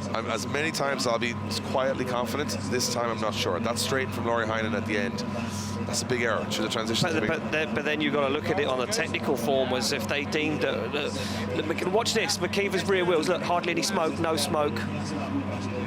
Then there's smoke. So you think he's transitioned too late? Look at the angle he's at. Yeah, he's transitioned very late. Heinonen hits him, and it's going to be a question of did he decel? Transition so late into that zone. Is it a decel zone, though? There is a decel there. Yeah, so should Lauri have been able to adapt to that? That's the question. We don't know. I've flip-flopped my ideas here 15 times. But then there's this mistake here. Heinonen hits him, that is a mistake. And then McKeever fires back and Heinonen hits him, and then the straighten is because of the hit, so they're going to have to determine why there was a hit. Was Heinonen too fast? Was McKeever too... But then again, there is smoke coming from McKeever's car. No, it's not nowhere near what we've seen from Heinonen in his lead. No, true. And McKeever also misses that outer zone. Yeah, which is why there would be contact, because he's pushing Lauri Heinonen to the inside of the circuit. Also, he's pinching him. McKeever's going faster because he's not going to the edge of the track. Of course. So that's why maybe he came up on that corner a little quicker than he normally would have. I don't think McKeever looks confident here. I think he's going to know those. And now Heinonen has a little grin on his face. Oh, look at that. I think he's also listening to the many chants from the Finnish fans around the place too. Very hard to know. This is going to be very tough. Do you know, I'm going to throw it out there as just a fan, a spectator. I'm going to say that this is going to go down to McKeever's lead not being as clean as Heinenen's, and that is why there was contact. I'm inclined to agree completely that that is the case. The question is, could Heinonen have done more to avoid it? Man, at those speeds, pushing 110%. You think if he would have gave McKeever any room, McKeever would have drove away from him, and then he would have lost the battle from not pushing. Yeah, good This is a game of two halves. You either commit or you don't commit. I would say after the first run, Heinonen definitely the advantage. Yeah. Lead run far cleaner than Duane's chase. Duane had to back out of the initiation, made a little bit of a mess of that. Second run is going to come down to that straighten for Lauri Heinonen. Did he straighten because McKeever pushed him into the wrong place in the track? I could see the argument for that. Did he do it just because he made a mistake and was too aggressive? I could see an argument for that. Doesn't matter what you argue at home, doesn't matter what we argue here. No. The judges got to make a decision, and they are still discussing this one. Yeah, look, we're drift fans through and through, Dave, like everybody else that watches this week in and week out. And do you know what? These decisions for me are interesting. It puts the judges in such a difficult position. I'm going to be honest when I say this, that it's such a tight decision, this. And it has to come down to, it can't be a one more time because there's contact and straightening and stuff. It's got to be, fault has to be, designated to somebody. Yeah. If you genuinely think that you could call this now and then you're going to have an argument about the result afterwards, you are lying to yourself. Because this is like a court case that could go on for weeks. Yeah. And they don't have weeks. The judges have to make a call on what they think is the right call. But for me right now, there's no way someone could confidently say Duane or Lauri are winning this battle 100% unless you're biased, because that is very close. There's mistakes from both drivers, clear as day, and we're going to have to find a winner. Because there's contact and a straightening, it means someone's at fault. Here we go. Results are dropping in. And it's Lauri Heinonen getting the win. Lauri Heinonen gets the win and goes through to the top 8. David, we were talking, that's a really tough one. I mean, I know you guys were under pressure with that, but you could see arguments for both sides there. Yeah, it was a very tough one to decide. Unfortunately, we are not able to say, okay, we blame both drivers for what happened, and we just need to choose somebody to say who was to blame. This can be, I believe, set both ways, but it really depends how you are watching it from inner zone 4 to outer zone 5, and then inner zone 6 and outer zone 7. It is so much connected on this track. So we believe that it all started at inner zone 4, when then afterwards the transition was pretty wide from Duane. Then he's pulling the handbrake after the transition, which we did not want it to see. That's pulling him in, and there we can see the first contact. After the first contact, both cars are unsettled, the line is already damaged, and then it goes with both drivers till outer zone 7, where we're having another hit, another straightening. So that was how to deal with it at outer zone 5. So me and Vernon thought that, okay, Duane should not touch the handbrake at that position, and he should be deeper in outer zone 5. So Lauri was doing his best to follow him there, and he was not expecting those two things happening. So we blamed Duane for that. When Kevin thinks that Lauri should be able to adjust to this mistake from Duane, and he's blaming Lauri for that. You know, I love to hear this discussion. I love to hear the fact that we've got a very confused judging panel, but we have a decision. Becky, you're down with Lauri Heinonen. He might not have known that was going to go his way. That was a close one. That was a close one, Dave. I'm here with Lauri. Congratulations, you're through to the Great 8. You are flying out there, but as we were watching you chase Duane, I'm listening to you listen to the judges. Do you agree with what they're saying? I think it's a tough call. I don't know what to say really, because it's great that they reward aggressive driving, I think, but I could have been a little more less aggressive. But there's something in Duane that makes me do that. Excellent, Lauri. Congratulations. There's something in Duane that makes me aggressive. He's like a red flag to a bull. I think that's what Duane's mum says as well. She's always giving out to him for making too much noise. Duane has that effect. Look, I'll be honest, I can understand we have a split in the judges of their opinion. And I can see it. You can say, I mean, you're talking about human error here. So you're saying who's at fault for something. And, you know, I can see arguments both ways. And I think, to be honest, I actually agree with the call. I think Lauri, you can see it all kind of went all over the place, and Duane made the mistake. So he started that chain of events. Anyway, we'll move on to our next battle, and it is going to be Kevin Piskolty taking on Jason Banet. Jason Banet getting a bye run in his top 32, but he looked really strong. Jason Banet may come in here as a little bit of an unknown and an underdog against Kevin Piskolty, who finished very high, top 10 in the 2023 championship. But the Hungarian driver Piskolty will not want to underestimate Jason Banet here in that GT86, because he has been unbelievable so far. So Piskolty and Jason Banet on form. Best I've seen them drive out the box in a season. Let's see what happens when they go into that first corner. Well, Kevin Piskolty through the gears, through the chicane, the higher qualifier to lead him in. We're untested yet. It's Jason Banet now. Can he put down? Can he lay it down and stick it to these Drift Masters drivers? He's going to definitely go for it. Look at this. A little bit of anger comes into it. Now Kevin Piskolty starts to turn up the power as he starts to push the pressure. Very nice lead line so far from Kevin Piskolty as he gets himself into that final outside zone. Jason Banet still in the question, still in the fight as he turns the screw and puts on the pressure. It's really good runs from both guys. I mean, Jason Banet hasn't done a chase run yet. No, that's the first one, and I'm hoping it's the first one. I can't make that decision, but if it's the first of many, I'd be very happy. At one moment, I thought Jason Banet was going to get caught in the smoke. Yeah. I thought he was going to be gone, and he just handled it. He just went through it. It's unbelievable. Here we go. I'll have a look at the replay. Piskolty, great lead run in, and you look, Jason Banet right there. Look at that touch of the door. And Piskolty's like, here we go, right, okay. Party time. But both stay, but then Jason Banet kind of loses angle, has to reinitiate on the handbrake, and this is where I think he's going to get caught in the smoke. Just watch this, though. Into the door he goes. As he comes through, look, wavering, wobbling a little bit from Jason. I think that's because he lost momentum with the hit on the door. Had to reinitiate. Now here I thought Jason Banet was going to go off the track and in the smoke. Boom, he pops back out again, no problems at all. And he stays on a very wide line, Jason Banet, so he doesn't cut the track like we watched so many drivers do to get back in it. He kind of stays where he needs to be on that outer zone. And he catches back up to Piskolty by the end of it. But Piskolty, I'm just going to leave him to last to talk about, because there was absolutely nothing to report except brilliance from him. Yeah, I mean, look, this guy, we've said it before, he's growing into this championship. He's growing into being a professional drift driver. And you know what? This young man has such a good attitude around the paddock, online, the presence he has, the way he just presents himself. And you know what? When you see him in the paddock, riding around his scooter, you think, oh, what a nice young lad. Getting behind the wheel of that BMW, and he turns into a stone cold killer. Yeah, he'd run you over. He would. No, he wouldn't. He's not like that. He's not like that. But if he was in a drift battle, he'd absolutely destroy you. But if I was in another car, he would run me over. Forget it. You just no chance. It'd make you look silly. Now, here's the thing again. We know Jason Banet's got a very good lead run in him. But now we look at Piskolty. Will he make the same errors as some drivers have been too aggressive? Where's the line? Yeah, Piskolty's reporting something maybe wrong with the car, or is he okay? Something at the steering. going to have a little look inside and see. Temperature, maybe? No, not sure what that is, but Piskolty definitely ushering Marcin over to tell him something. Marcin now reporting something back. Hopefully you'll be able to hear what that is. But something up with Kevin Piskolty. Right, I've just been told he's got no handbrake. He's got what, excuse me? No handbrake. Kevin Piskolty has reported that he has a failure on his handbrake, and he's just going to go for it, Dave, because he doesn't want to bow out of competition. So he's going to try this with no handbrake? Yeah, that's right, Dave. That's not possible. There's a decel zone 3 times on the track at 70 miles an hour, Ian. Well, he has a foot brake. Yeah, but come on. I mean, I'm glad Marcin was checking Jason Benet's door there, because that's what's about to get drove in here if he's got no handbrake. Yeah. So Piskolty is wounded now. This could be the end of it. So Jason Benet just got to keep it clean. Can Piskolty do it with no handbrake? I'm not sure how he's going to initiate. A clutch kick, front brake. Oh, and he makes it work. Ah, stop. There's no way.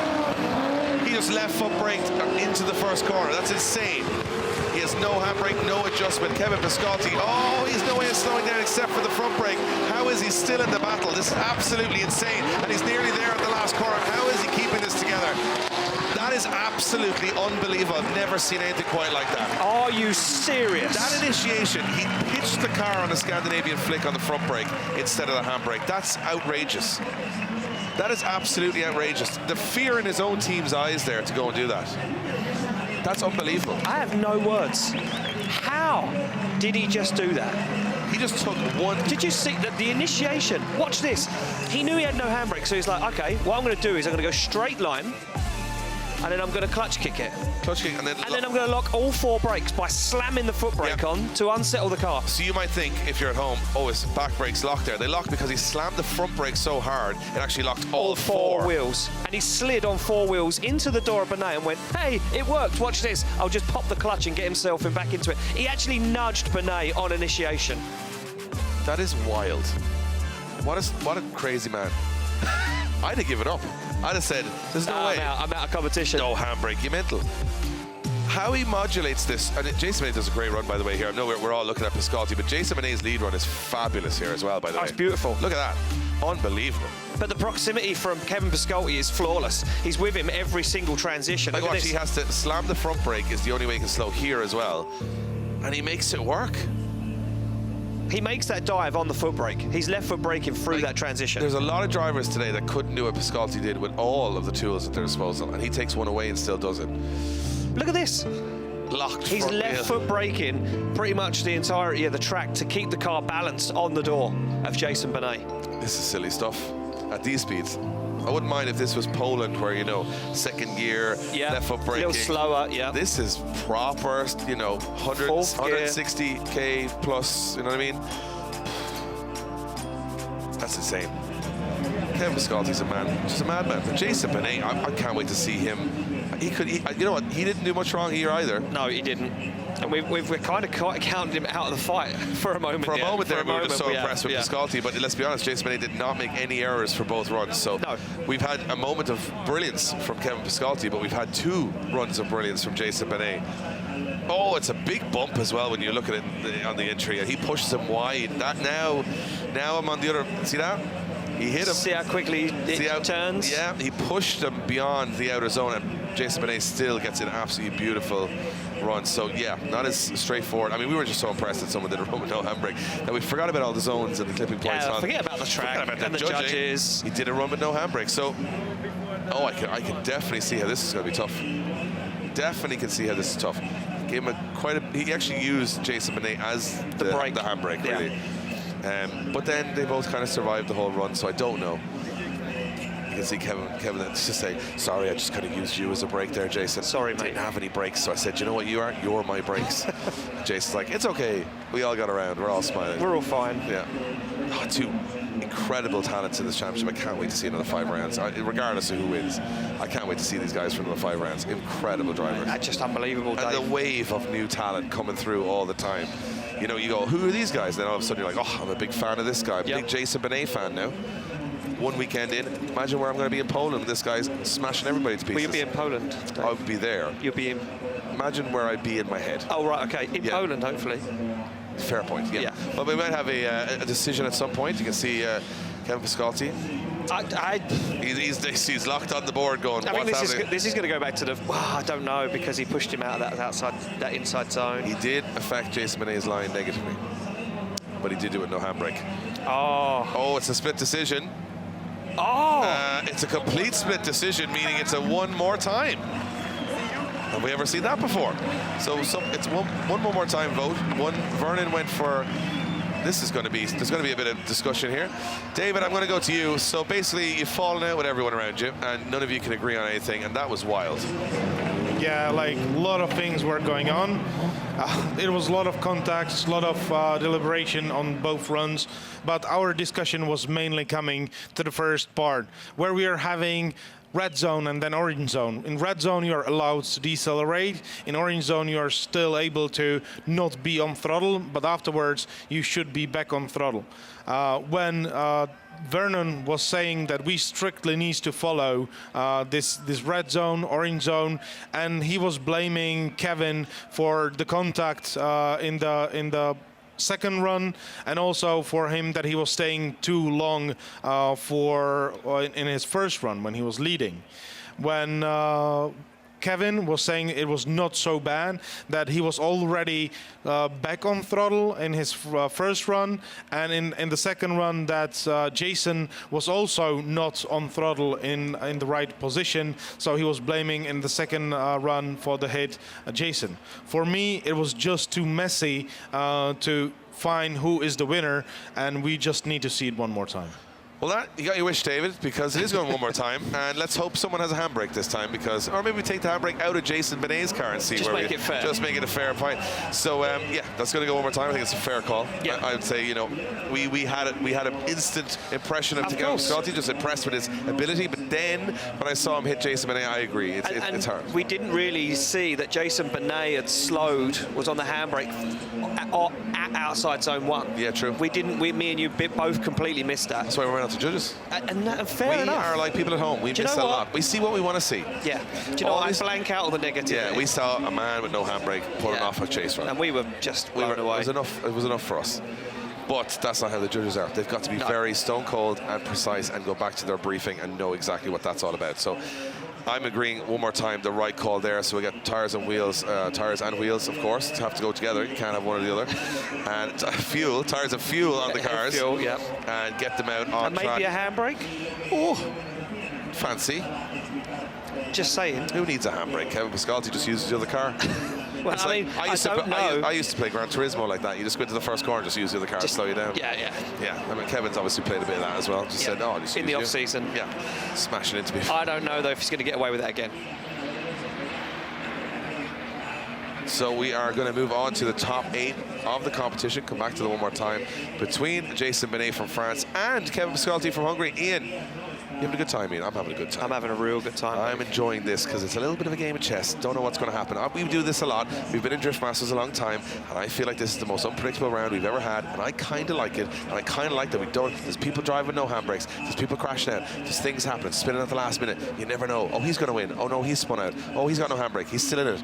I like that. I like that unpredictability. I like to think there's going to be 3 chess players on the top we've not seen on the top steps. It's very possible. I would have looked at Duane McKeever and Lauri Heinonen and said, I think Duane McKeever is going to walk through this one, and it was a lot harder because Lauri Heinonen might not have the pace. Lauri Heinonen turned out to be faster than Duane McKeever. Didn't see that coming, took the weight out of the car, and now Lauri Heinen's the fastest man. So we have got our fans ready, we've got our top 8 ready, and it's now time to see who will hit the podium. Let's get ready for our top 8.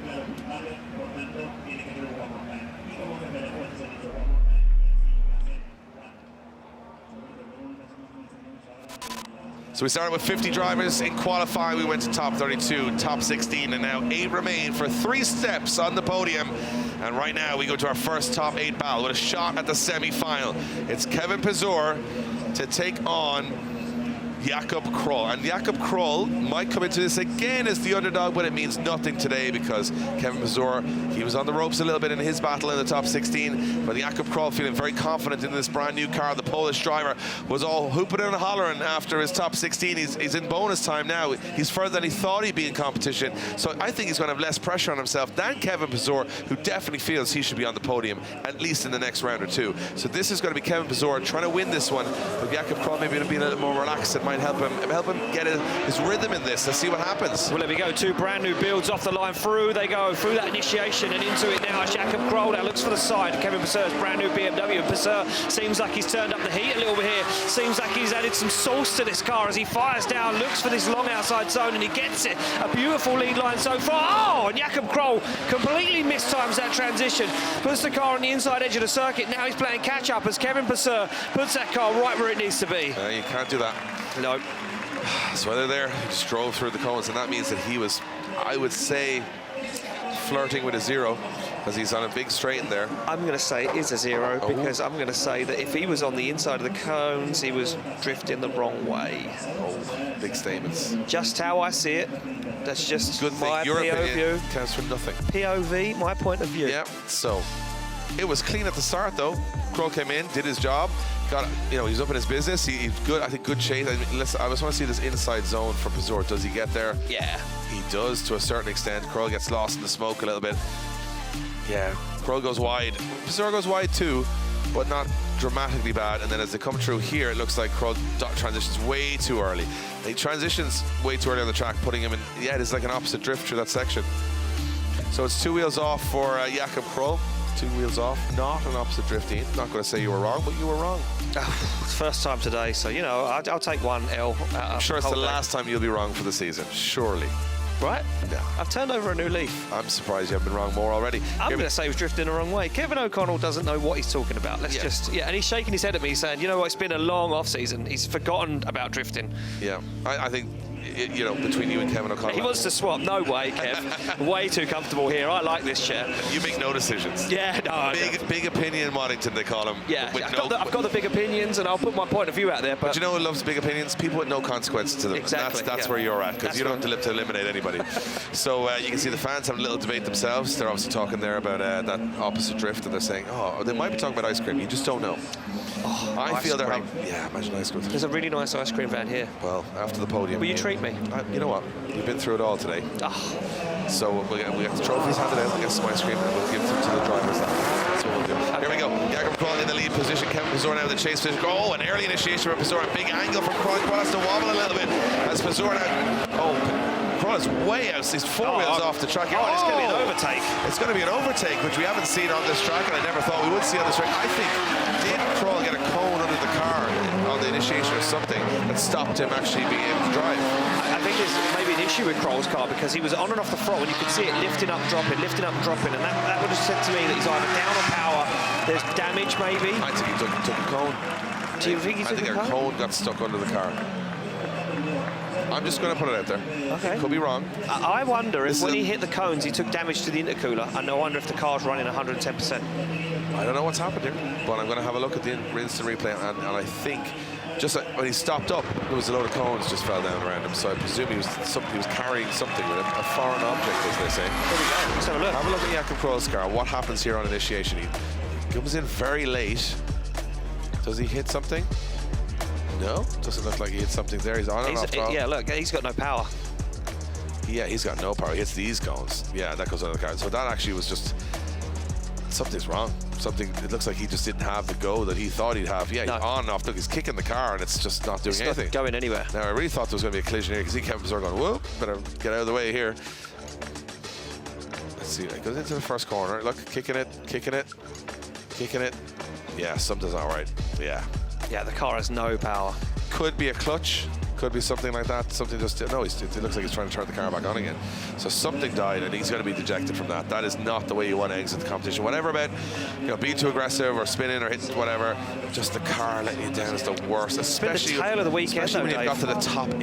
It's a brand new car though. Yeah. Brand new car. I mean, he's still going to be happy with a top 8 finish regardless, but I have to say, I thought, Kevin Pesur might get more of a fight here.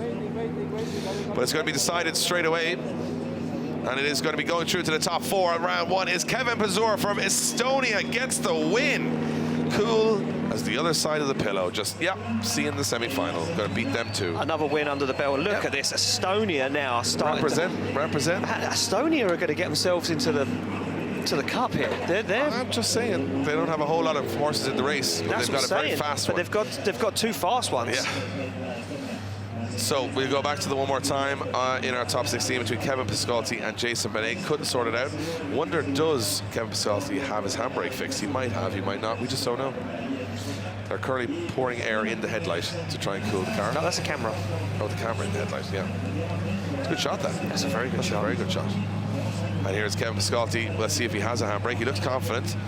And he's definitely not paying attention to us because he's paying attention to that first corner. He's locked into the zone. Oh, man, he's in the zone. He's in the zone. Jason Banet just, you know, tightening up the gloves, giving a thumbs up to the camera, ready to go. He looks confident too. This is going to be good. We were kind of robbed of a very clean first battle with the handbrake issues, but now, here we go.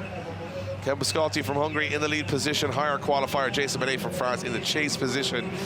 This is going to be close. Two guys know their styles now, so let's see what happens as they go into that first corner, up the gears and throw it in. Yeah, look at this. It looks like Kevin Piskolty does have a handbrake now as he fires that car in. Nice initiation. Jason Banet, though, right up onto the door in the pocket. No messing around. Slows that car a little bit, and that allows Kevin Piskolty to now start to drive away. Big transition down as Piskolty looks for this outside zone, collects it, goes for the transition back, and now Banet goes for that snappy dive, looks for the door of the BMW, and is he in the zone? He certainly is. He's up on the front wheel across the line.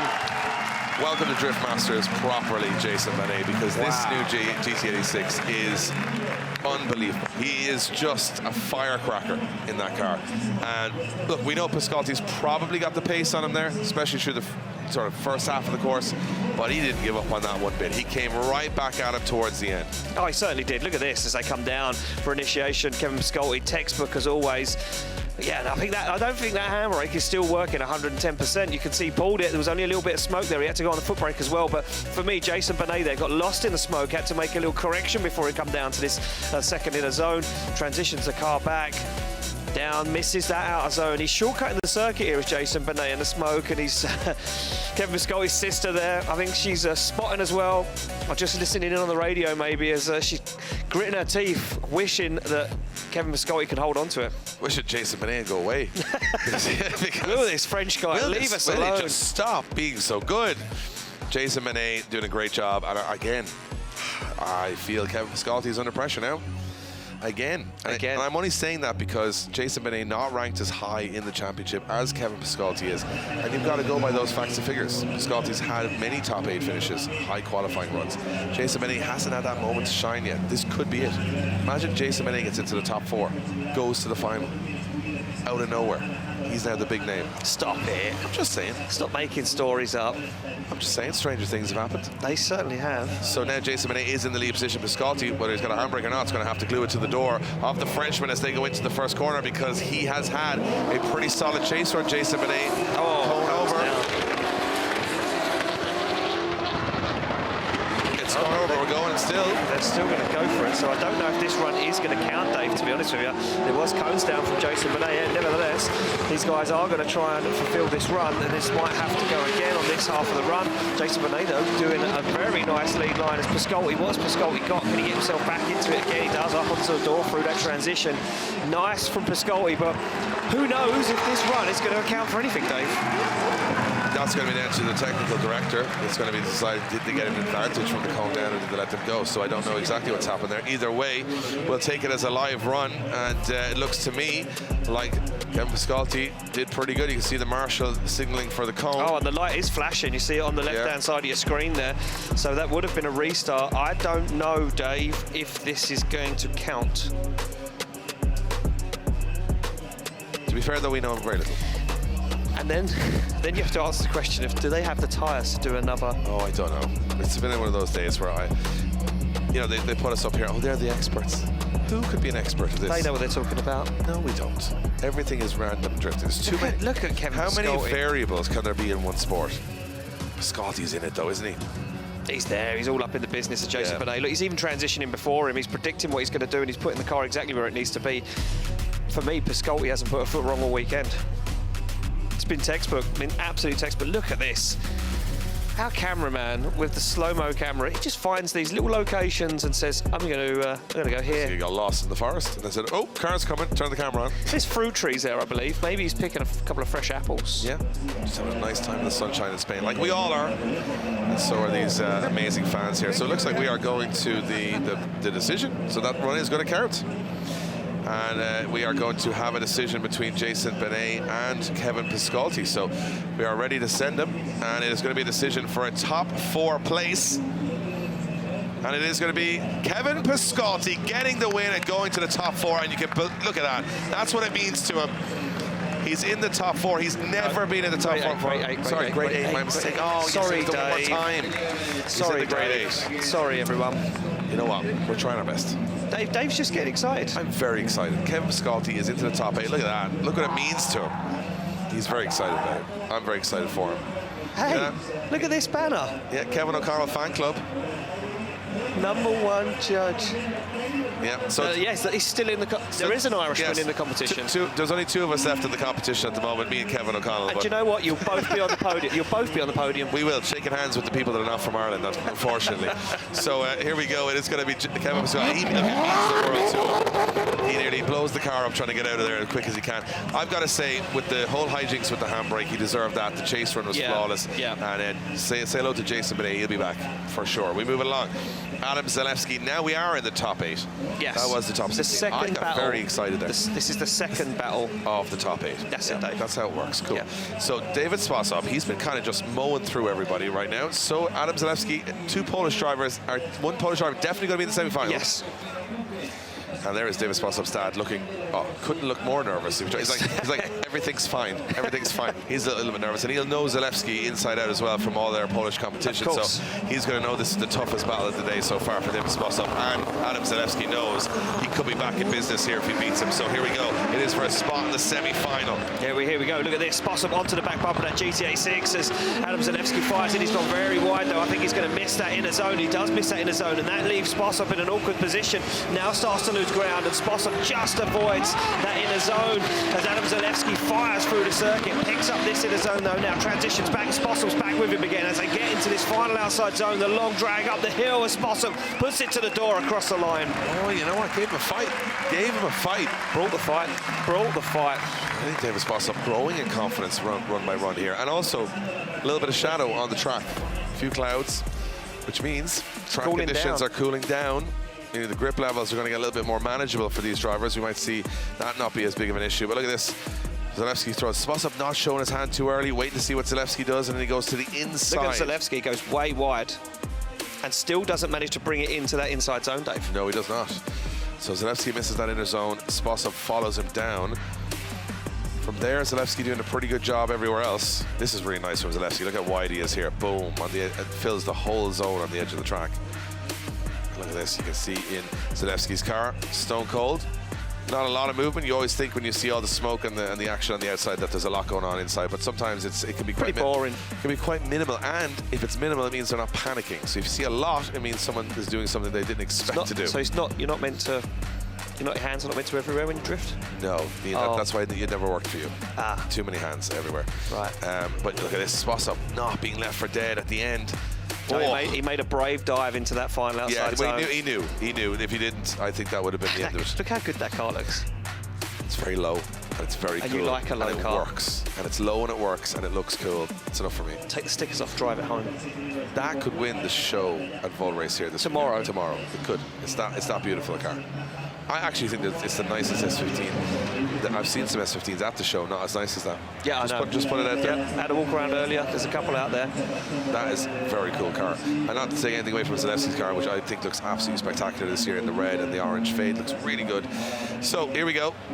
Second run. Zalewski taking a big old run at David Sposób here.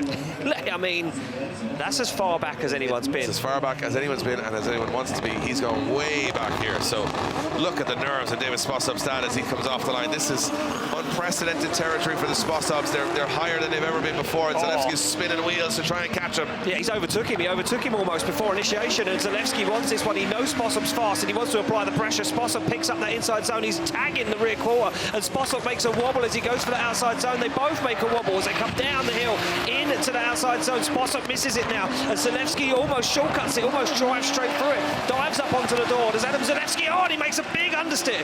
A car understeers massively for Zalewski as they cross the line. Oh, why? every time I'm like, oh, this one I figured out. Sposov's made some errors. Zalewski deals with them, all in Zalewski's favor. He's going through to the semi-final. Then what happens? And then Zalewski's door breaks. Oh no, it's fixed itself.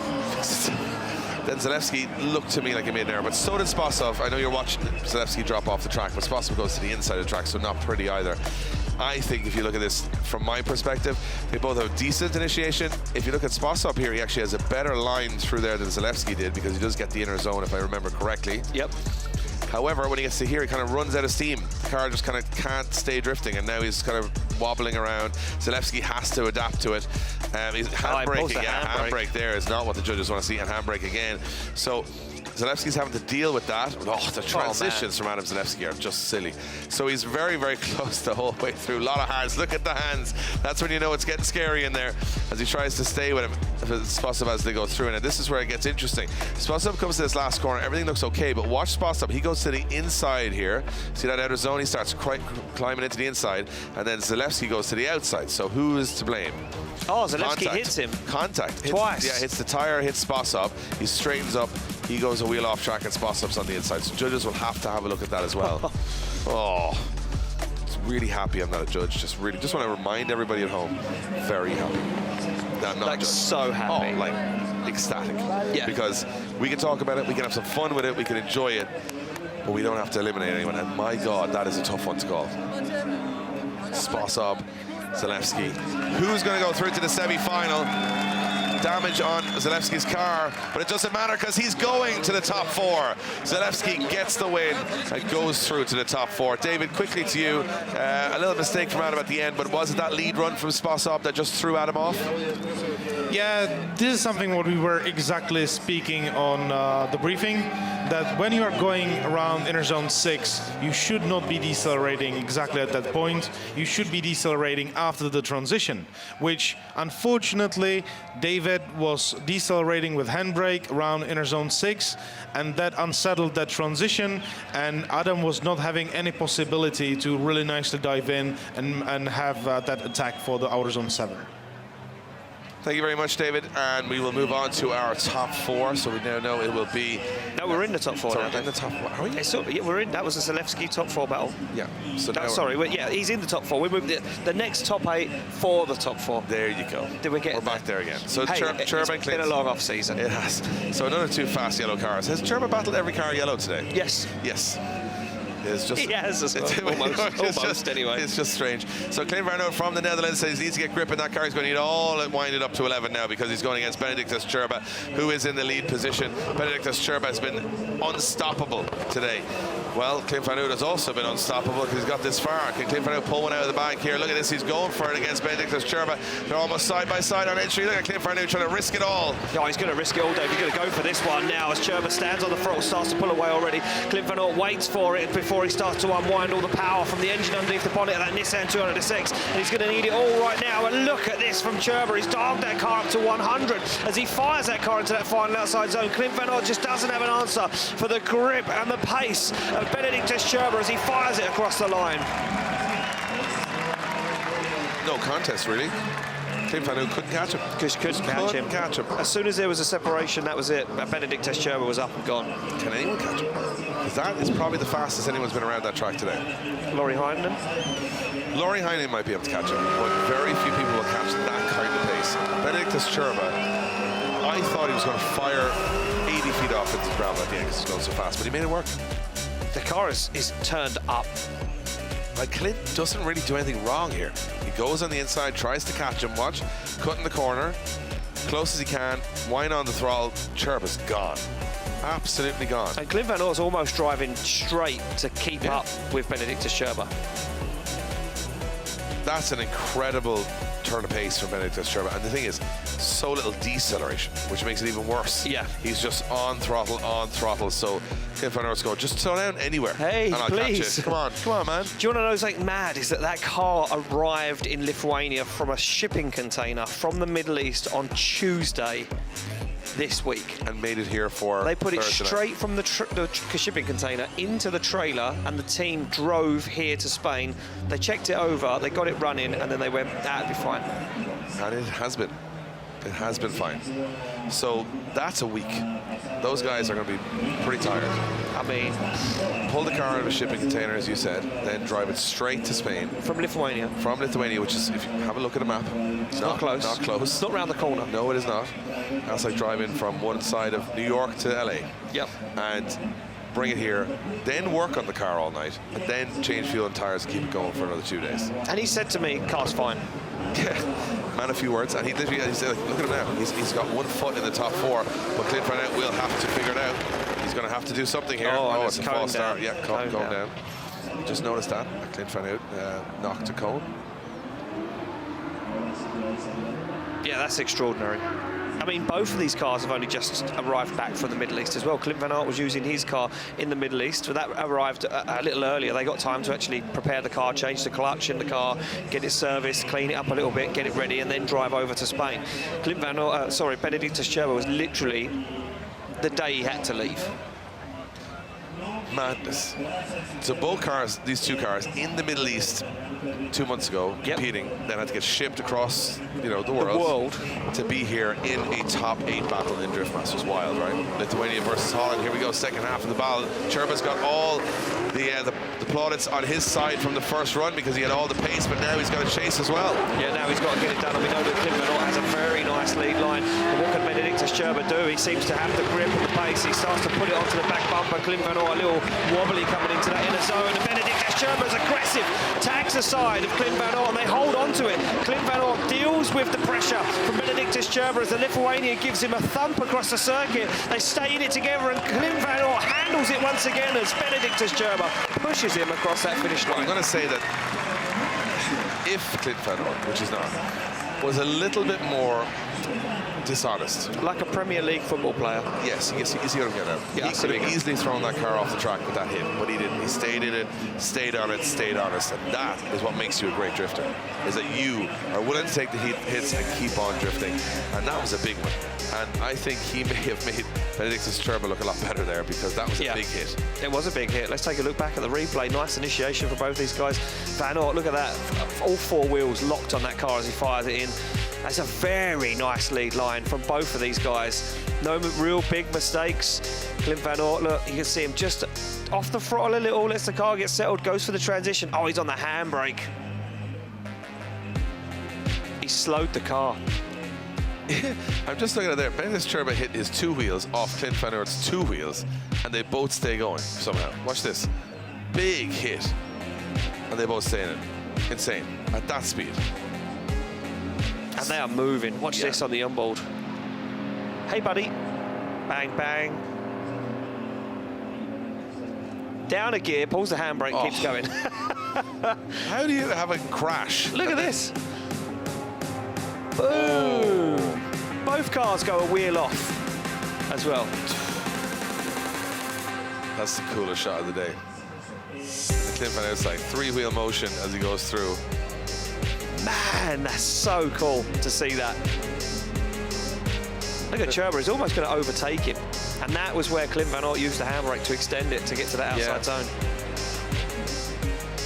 But then again, I think they're just going to judge this straight up now because nobody spun, no one off, really too bad. So they're just probably just say, hey, it's one of those things. It's one of those things, yeah. Insane. It's just an incident, just a... Clint Van Aert, like, sigh of relief. I help you, my friend. He's stuck in the car. Čirba couldn't even get out of the car with the door contact. stuck from the contact. Clint Van Aert said, I'll help you, my friend. Get out of the car.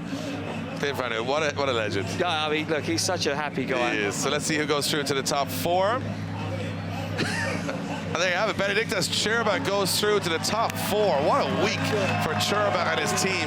Getting that car all the way from the Middle East to a shipping container on Tuesday to Spain by Thursday.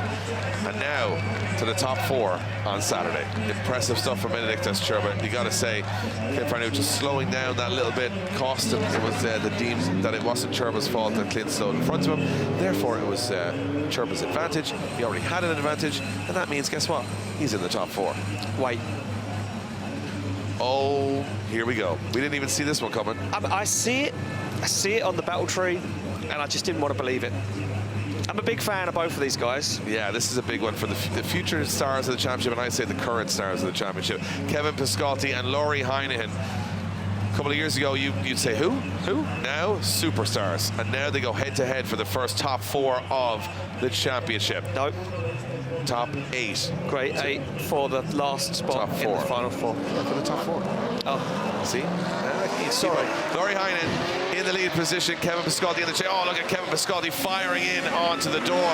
Lauri Heinonen goes wide on that first corner. Tries to tuck the nose. It does. Now Piskolty, we know Lauri Heinenen's car is so fast. He's got to stay with him.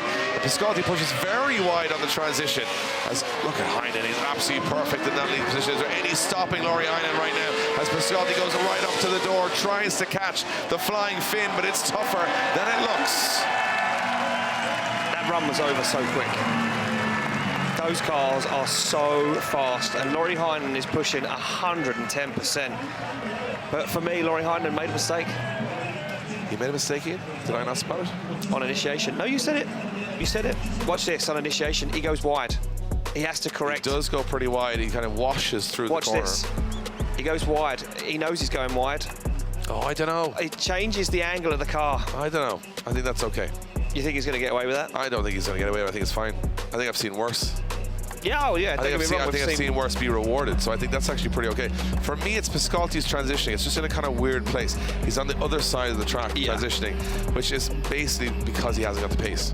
Yeah, he's having to shortcut the circuit. He can't catch Heinonen, so he has to do weird stuff, which he hasn't done all day, which maybe is exaggerating it to me, because he hasn't had to do it all day because he's got the pace. So now he doesn't.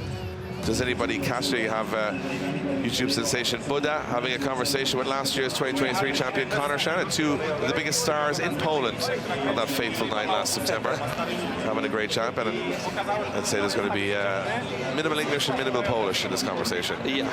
A lot of hand gestures, but those two guys having a chat behind the scenes, watching on in the action as Lauri Heinonen now rolls up into the chase position. And Lauri's got the pace for Piskolty, we know that. But Lauri said in his interview he's got to wind back a little bit of that aggression because he almost threw it away against Duane McKeever, doing exactly that. Got to manage that aggression. This is for a space in the top 4. Heinonen and chase, Piskolty in the lead.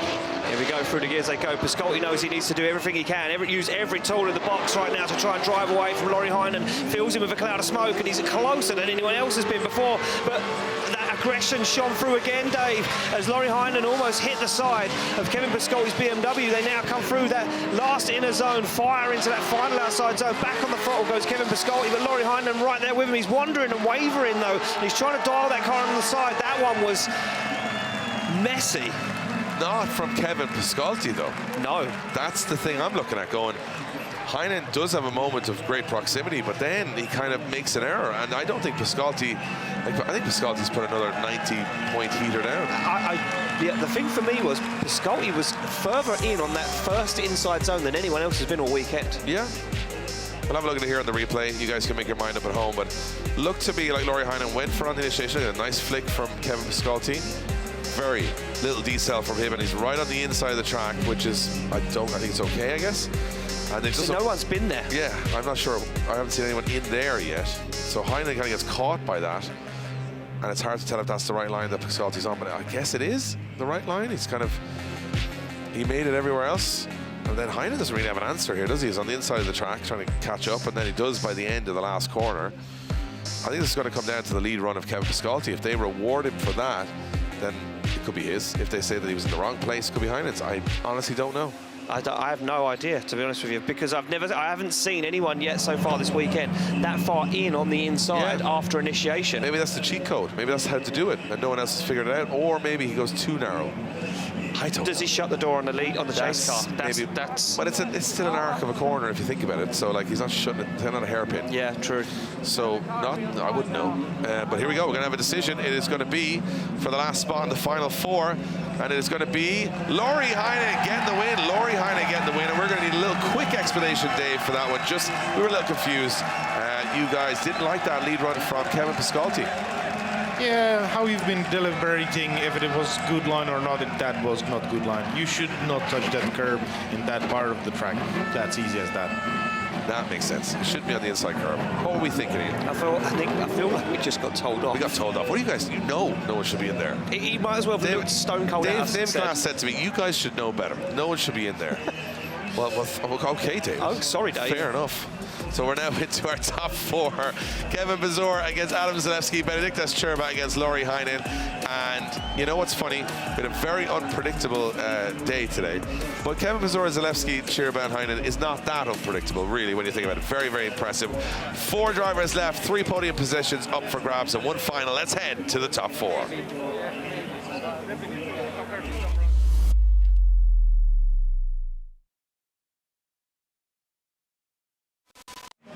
So here we go. On the line is Kevin Pesur, Adam Zalewski. Both of these guys would absolutely love to go through to the final because they haven't been there for quite some time.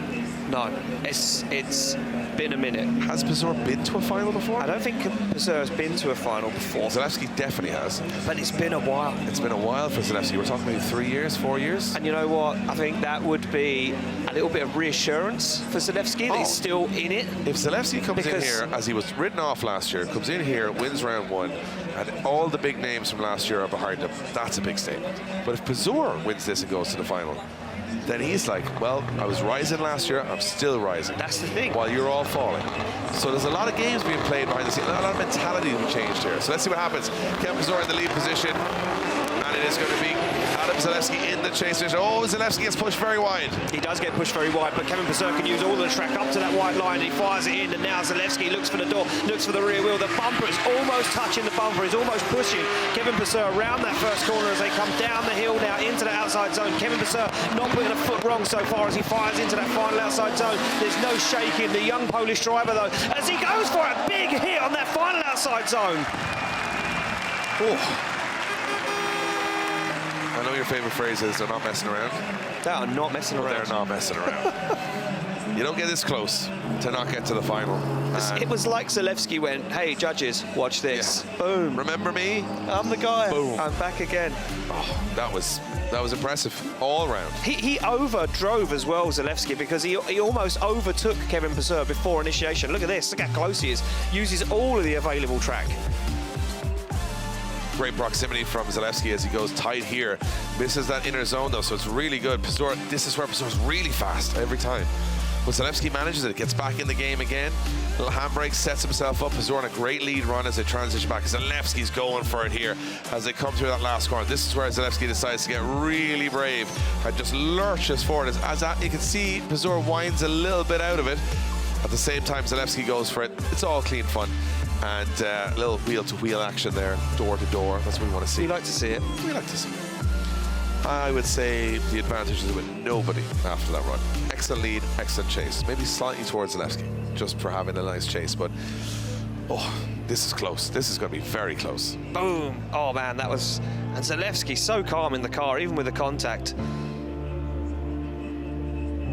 We're going to see it one more time. Look at this. I think judges are just looking back at this replay to see if Kevin Pesur maybe lifted off the throttle too much, if he was decelling in a full throttle zone. But, you know, I mean, it was ever such a slight lift. Oh, and start line Marshall Marcin is talking to Kevin Pesur now. So is there a problem with Kevin Pesur's car after that contact? Well, if it comes down to the contact, we know someone's got to be at fault for the contact, and I'm going to be...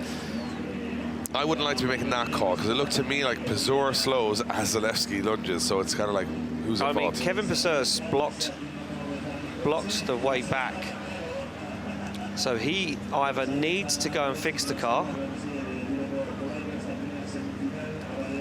and now I can see the judges deliberate. And it begins. Why could it not be simple? Why can't you just stop hitting each other? That would be my... I mean, and look, Kevin Pesur's not moving, so he is pretty adamant that something's wrong. He wants to check the car. And he's waiting for a decision. Yeah, he wants to check the car, and he reckons Zalewski hit him, so it's up to him to check the car. That's where we're at right now. Youngest Drift Masters fans in the building. Yeah. And she's like, I'm not even paying attention to these moody drivers out there. I have no interest in either of these guys. Yeah, I want to look back at all the fun people that are jumping around with their flags in the grandstand. Yeah. And there they are. Slightly toasted from a day in the sun. Yeah. But Pesur, is he going to get the call from the judges? That's the question now. Is he going to get the call? I don't know, to be honest with you. Zalewski's just... Oh, so they've gone back And it looks like Kevin Pesur is going to continue. Adam Zalewski now wants to warm his front tyres. Yeah, just get himself back in again. Okay, so it doesn't look like we're going to find out any information at the moment, and they're back on the line ready to rock and roll. It looks like Adam Zalewski will lead out Kevin Pesur for a spot in the final awaits. Who is going to take it through to the final, Dave? We're about to find out. Through the gears, they come down into it. Zalewski using all the track. Kevin Pesur, big dive across the circuit. He goes wheel to wheel, almost contact as they get into it now. Kevin Pesur giving Zalewski some room to think about what he's got to do now. They both absolutely stand on the throttle, drive down the circuit, and Zalewski fires that car through. But Kevin Pesur, there's not an inch between them as Kevin Pesur wants to make this one done and dusted as he glues that BMW to the side of that GT86 closer than Zalewski was. Oh my good God, that's a run. Oh my good God, that is a run. I'm telling you now, Kevin Pesur is angry. I'm going to tell you why. He requested his competition timeout, and he was informed by the judges that he was blamed for the lift. Wow. And why there was contact with Zalewski. So he immediately, unlike most drivers, knew that the judges had blamed him for lifting, which meant he had a disadvantage, which means he had to go out there and be unbelievable, and that's what you saw.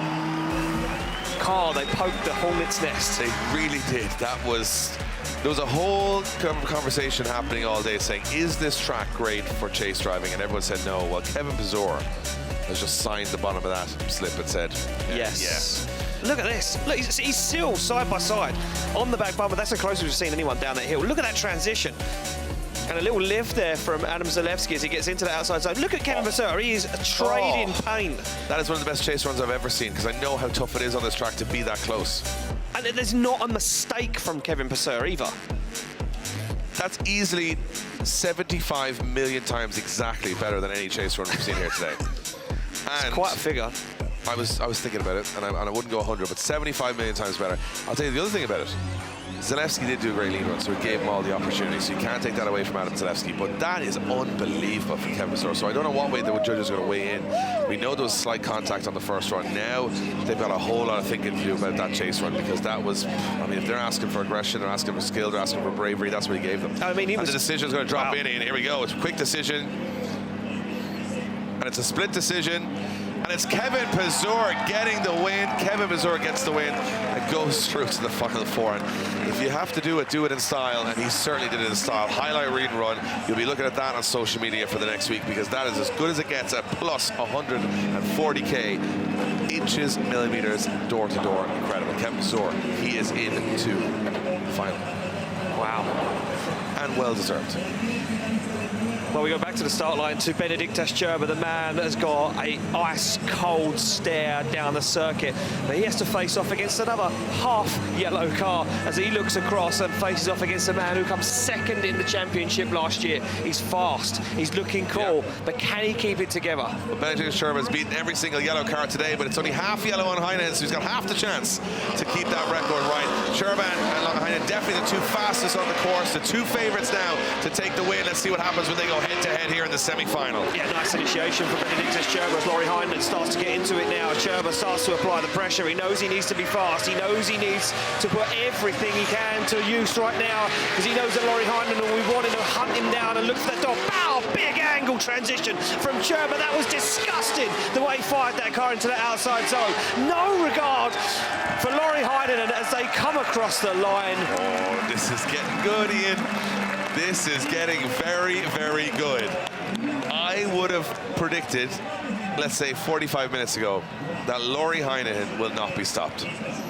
Well, then I saw Čirba chewing through the competition. I said, when these two meet now, this is going to be interesting. And Čirba just turned it up. Again. Where, I don't know, he's turned up to 11. Now he must be at least 13 at this point, because Heinonen struggled to stay with him. Like, Heinonen comes in there, he's not super close. Heinenen's cutting the corner. Čirba's on a perfect line from Čirba. And Heinenen's like, hold on a minute. Every time I did this before, I was having to slow down. Now I'm having to speed up. Čirba fires through the track. Yeah, look at this. Čirba was on an absolute flyer. For me, it was just this line. Look at the line right to the edge of the circuit. Bam! bam, big angle. That's what the judges wanted to see. They said you can take a big, snappy transition through that. For me, there's a mistake there from Čirba. He pulls the handbrake in that outside zone. That's the only flaw I can see. As you can see right here, he goes bam, pulls the handbrake, puts the back of the car back in the outside zone. That just, it doesn't upset Heinonen. It allows him to get a little bit closer. But Čirba is, he's on rails. I'm going to just make this very simple. Usually I give a whole spiel here. If Čirba puts it on Heinenen's door, game over, done, he's in the final. Wow. That's it.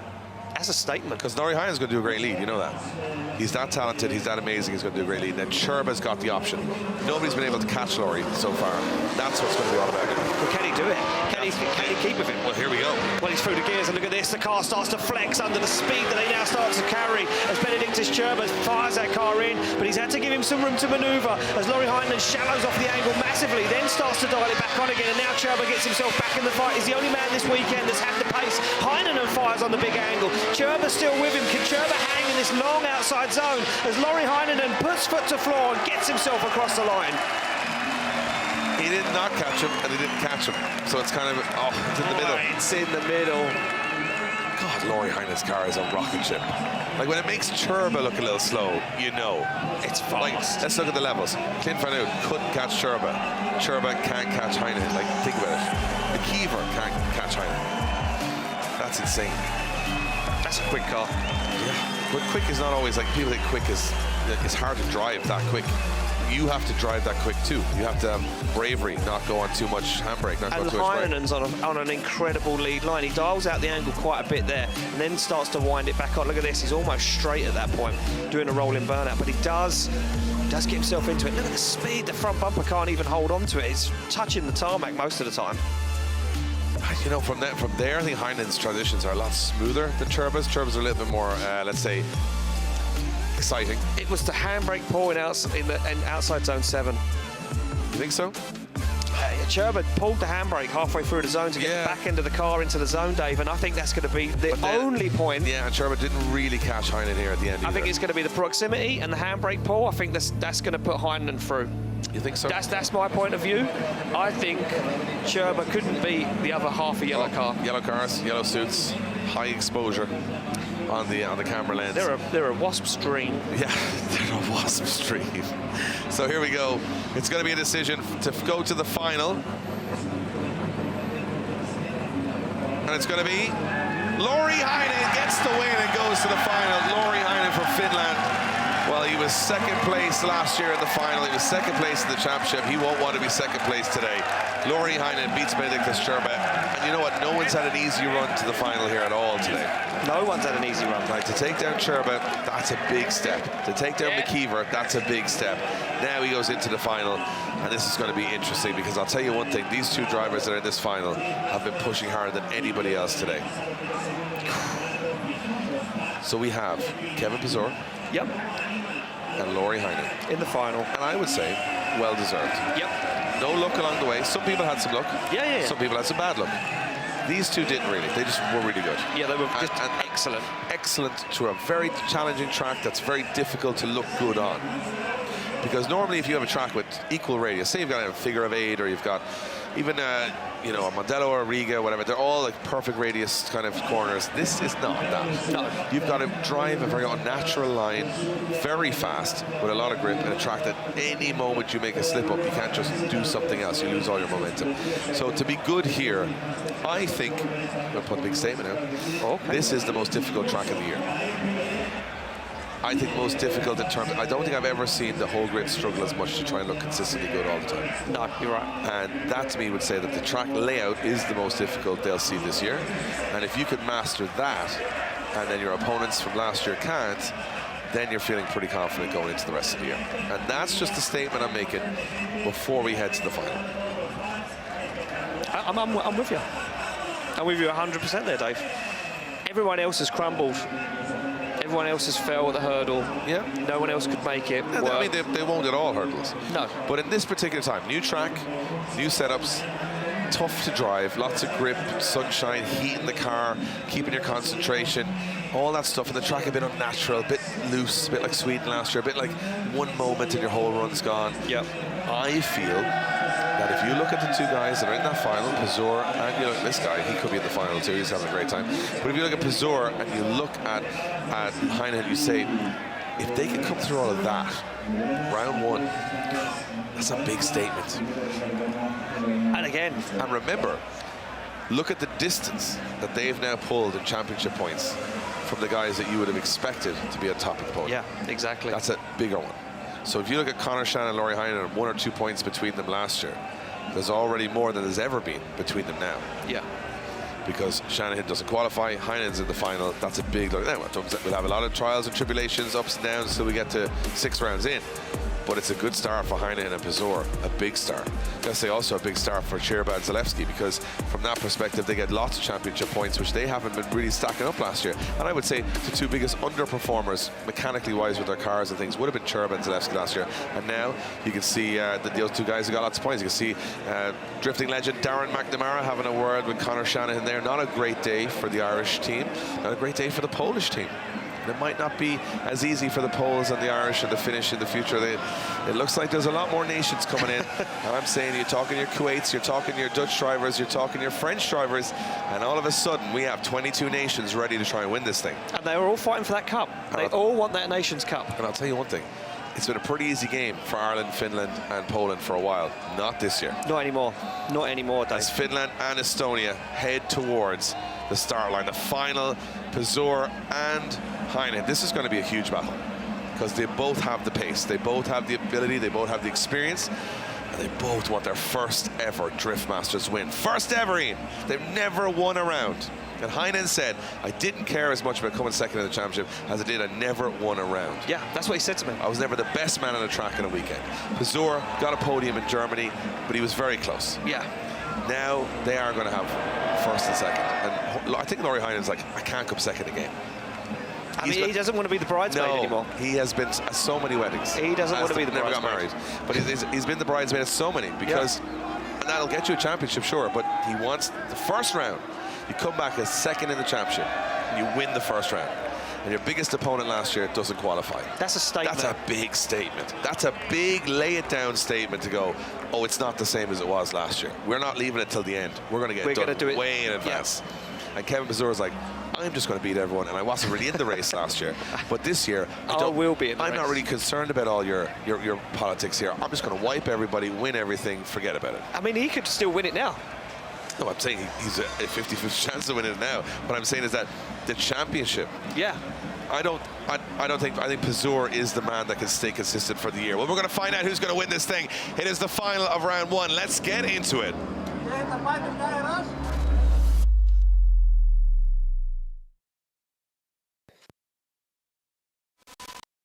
Here we go.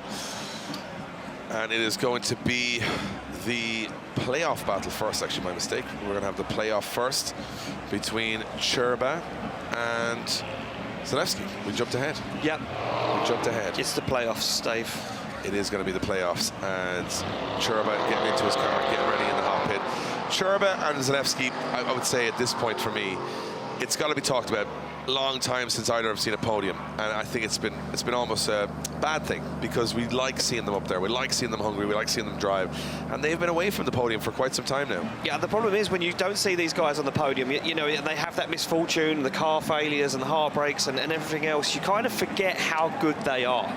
And it's only when they come back and they have everything working, they're in a good mindset, they come to a track they like, they come to a track that the car is suited to, and they get everything dialed. You then remember, oh, these guys are really, really good. Really good. Again, this is going to be 2 runs that I would like to just sit back and enjoy, because I think both of these guys are going to bring the heat, bring great driving, and that's what we came here to see. Well, we have to commentate on it because that's what we've been paid to do. Oh, sorry. I just kind of want to sit back and go, I want to see 2 guys at the top of their level, best of the best in the world. Well, if you want to just enjoy it later on, you can always go back to Red Bull TV and watch this whole show again.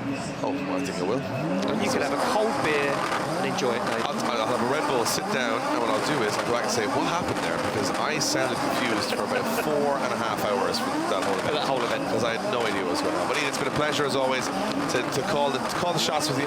Thank you very much, Dave. It's good to be back again. It feels like the off-season has been so long. We're getting back in the groove. Yeah, we're getting back into the groove. We're hoping the machinery of our voices can stay going for the whole event, just like the drivers are. But I'll be honest and say that 4 drivers, I'm not as surprised that these 4 are here in this position. The top 16, top 8, top 32 is a little bit more unpredictable. These guys have the ability to do it. So we're now just going to see you. And I always think that the 4th place is the toughest finish of the event, because you've come all the way and you've got no trophy. So here we go. Benediktas Čirba in the lead position, higher qualifier than Adam Zalewski in the chase. They have faced off before, pretty much 50-50 on wins and losses between these two guys. Zalewski's, it's a while since he's been on the podium, quite a while. Čirba, quite a while since he's been on the podium. They'll both want this. They've come a long way, all the way to Spain, from Northern and Eastern Europe, to be here in this position. And the next 3 to 4 minutes are going to decide whether or not it was worth out. Here we go. Čirba in the lead. Zalewski in the chase. Zalewski trying to climb back to the top of the totem pole. Čirba trying to get a trophy back in that van to go to Lithuania in round 2. Here we go. Through the gears, they calm down to the chicanes. Bang through the initiation point. Čirba fires that car in. You can't even see Zalewski for the smoke because he's onto the door of the Lithuanian's BMW. And now Čirba has wound the grip up to 100. He knows he can deal with it, and he struggles to get to the outside zone. Zalewski with him on the back bumper. They fire into the final outside zone. More contact as Zalewski takes a hammering to the side of Čirba's BMW. Adam Zalewski hit him and said, I'll just stay here. He didn't even back off. He didn't even he hit him and said, I'm just going to push you all the way across the finish line. And Čirba's like, oh, this kid, will you just leave me alone? Just trying to just drift the last corner. Why are you pushing me? Give me a minute. Give me a minute to think. Unbelievable. Zalewski was brave here. Look at this initiation. He waited for Čirba, but he did the right thing. He stayed left on the track, gets right in it. This is as close as you want to be. Look at that. Incredible stuff from Adam Zalewski as Čirba pushes to the edge of the circuit. Zalewski just flirting with straightening, but he stays moving. Big dive from Zalewski here, stays on angle. This is where it gets. Zalewski was so brave here all day. Now watch here, look, goes in too late, too hard. Boom, hits him. Just stays in it, just leans into Čirba. Čirba puts 2 wheels off, but I definitely think you can blame Zalewski for that. So, a lot of interesting things to dissect there, because excellent lead run, excellent chase. I know you're going to say. But a little bit of a mistake from Zalewski going a little too hard on Čirba. I thought he was going to say that. That's exactly what I was going to say. I was going to agree. I think Zalewski was a little bit too aggressive. He was. And they're rewarding that aggression, but not when you're pushing the lead car to a point off track. They say get as close to the lead car as you can without affecting the lead car. Yeah, I mean, look at this. Zalewski can't even see. No, Zalewski is just sitting there going, what happened? And look at that. Boom. So he's pushing him off the track. Look, you can see Čirba trying to get back on it again.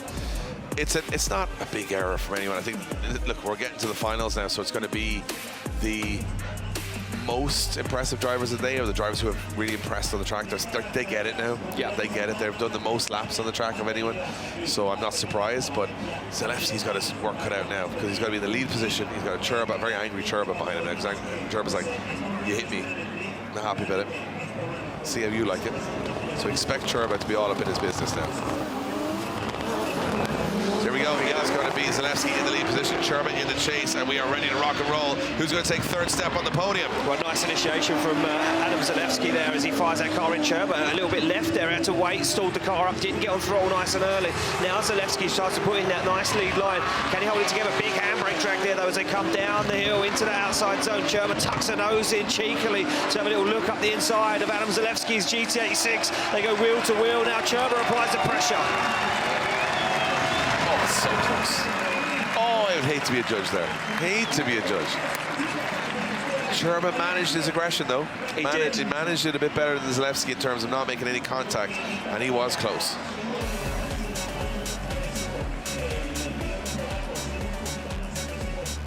Let's take a look back at this. Nice initiation from Adam Zalewski. Trying to catch it from this other camera angle, you can see coming through that initiation point. Was Adam Zalewski close to that 2nd inside zone? I'm not so sure he was. Benediktas Čirba doing a great job there in the chase. Managed that aggression. Managed aggression.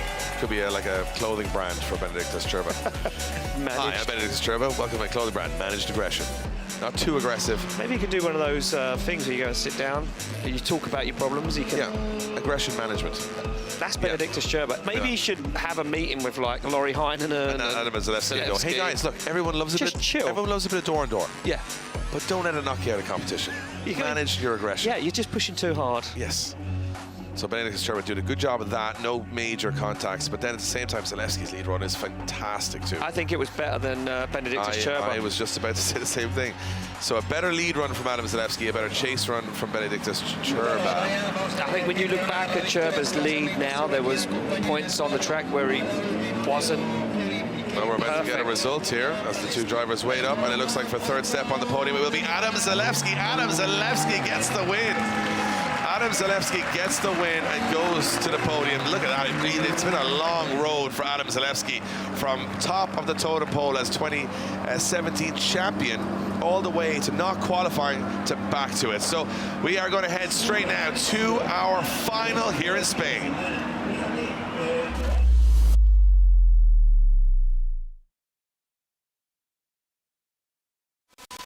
So here we go. Lauri Heinonen will be in the final. Kevin Pesur in the final. Lauri Heinonen is ready. Finland is ready. Pesur is ready. This is going to be wild. This is the big one for the first big trophy of the year, for the first big statement of the year. We have Estonia versus Finland, Pesur versus Heinonen. Pesur's never taken top step. Heinen's never taken top step. History in the making. Here we go, round one of 2024 Drift Masters. It's Heinonen to lead in Pesur. This is for all the marbles. Here we go. Through the gears they come. Look at this. Whoa! Kevin Pesur goes for it. Almost takes the back end of Lauri Heinenen's car as they fire into that first outside zone. Look at Kevin Pesur giving Lauri Heinonen a little nudge. He pushes him, he encourages him down the circuit. Now Heinonen aggressive, wound up as he fires that car through. Kevin Pesur takes cones down on the inner zone as he squeezes the throttle and drives away from Kevin Pesur. Absolutely sensational. Bringing the heat is Lauri Heinonen and Kevin Pesur. I'm losing my voice because that initiation from Pesur, he threw the kitchen sink at Heinonen there, and it worked. He got on the door. It was incredible. Wow. Well, they left it all till the end here. Unbelievable, Dave. Look at this. Kevin Pesur almost removed the back end of Lauri Heinenen's car on initiation. Look at this as he comes through. Oh, he did. He tagged it. He tagged him on initiation. You give these guys any track, any day, anywhere in the world, and you're watching the best in the business throw down at over 120K sideways. And Pesur, again, loses Heinonen a little bit. When he catches him, though, man, oh, wow. Get out of here, Kevin Pesur. What? That is ridiculous. He's a new player. Oh, my God. He's a new player in the game. Forget about it. You have no right in your life to get away with transitions like that, but Kevin Pesur does. And Lauri Heinonen, well, right now, second place again might be on the cards if he can't pull out something special here. Man, he doesn't want to be the bridesmaid. He laid down the perfect lead line, and that was a big thing. He needs to bring the aggression now. If Lauri Heinenen's going to be the bridesmaid, Kevin Pesur just went, this is my wedding. He's throwing a little strop. I'll tell you one thing. Heinenen's got to go to an uncomfortable place now. He's got to go ridiculous because his spotter's going to say, look, Lauri, he's just absolutely touched your bumper on every transition. You can't back down. You're going to get second place again. Heinonen has to go for it, has to take a risk, and that's where you can throw it all away or win it all. And in the next 40 seconds, it's all on Lauri Heinonen to make that decision. Well, here they go through the gears. Kevin Pesur goes for a big initiation. Lauri Heinonen waits, straight line approach to this one. As Heinonen looks for the inside, he looks for the door. He's on a shallow angle. As Kevin Pesur now starts to fill the arena with smoke, he's driving away from Lauri Heinonen. As Heinonen now sacrifices some line, gets himself in the mix, backs that car in wheel to wheel, tucks the nose up on the inside, now goes even closer than Kevin Pesur on that final outside zone. It's wheel to wheel across the line. That is what it's all about here in Drift Masters. Leaving it all on the track, leaving it all on the track in the final. And sometimes you get finals that don't live up to the hype. Today, best two runs of the day were the last two runs of the day. Heinonen and Pesur raised this place to the roof, and the fans are going absolutely crazy for these two warriors. Wow. I've got to say it. Heinonen doesn't get brave on entry. It's all from after the entry Heinenen's brave, but he gets to jump on him a little bit, Pesur. not as close here. Heinonen goes straight. Watch the separation just here. Heinonen has to dial a lot of angle out here to stay with him, but he does stay with him. Washes wide, gets lost a little in the smoke, then he gets back in it. I think Kevin Pesur was on the inside line again. Oh. I think he did a Kevin Piskolty. He went too narrow? Too tight on the inside. I think so. Yeah, no. Oh, that transition from Lauri Heinonen is just wild. Oh man, this was the best till last. Look at it. Look at Heinonen. Tags the door across the finish line and says, hey buddy, I'm still right here. What a final. That is unbelievable. Heinonen is leading in the door. Oh, judges are going to have a tough call here to see who wins this one. A very tough call. But you know what? They gave it everything. There's no way when they go back to their teams and they're going to be told you didn't give it everything, because they gave it absolutely everything there. Man, my hat goes off to Kevin Pesur. He was good last year. He showed us glimpses of what he has last year, but this year he's come back swinging and he has bought a new tool. What I'm going to say right now, it doesn't matter how you are last year anymore. It doesn't matter. Tell you what you're looking at is you're looking at 1 and 2 in the championship right now. You're looking at 1 and 2 that everyone's going to be looking at for round 2 to beat, because Kevin Pesur and Lauri Heinonen have just wiped away all your usual favorites and said, we're the new wave, we're the new generation, but who's going to take their first ever victory in Drift Masters? It's Kevin Pesur. Kevin Pesur has won round 1 of Drift Masters, and the emotions flow out of the man from Estonia who's been chasing this dream for the last couple of years. And now that dream has come true, and Lauri Heinonen takes another second place trophy. And I don't think there's an argument for that. As I gotta say, it's got to be said. It has to be said. Kevin Pesur put it all on the line, took all the risks, and he deserved it.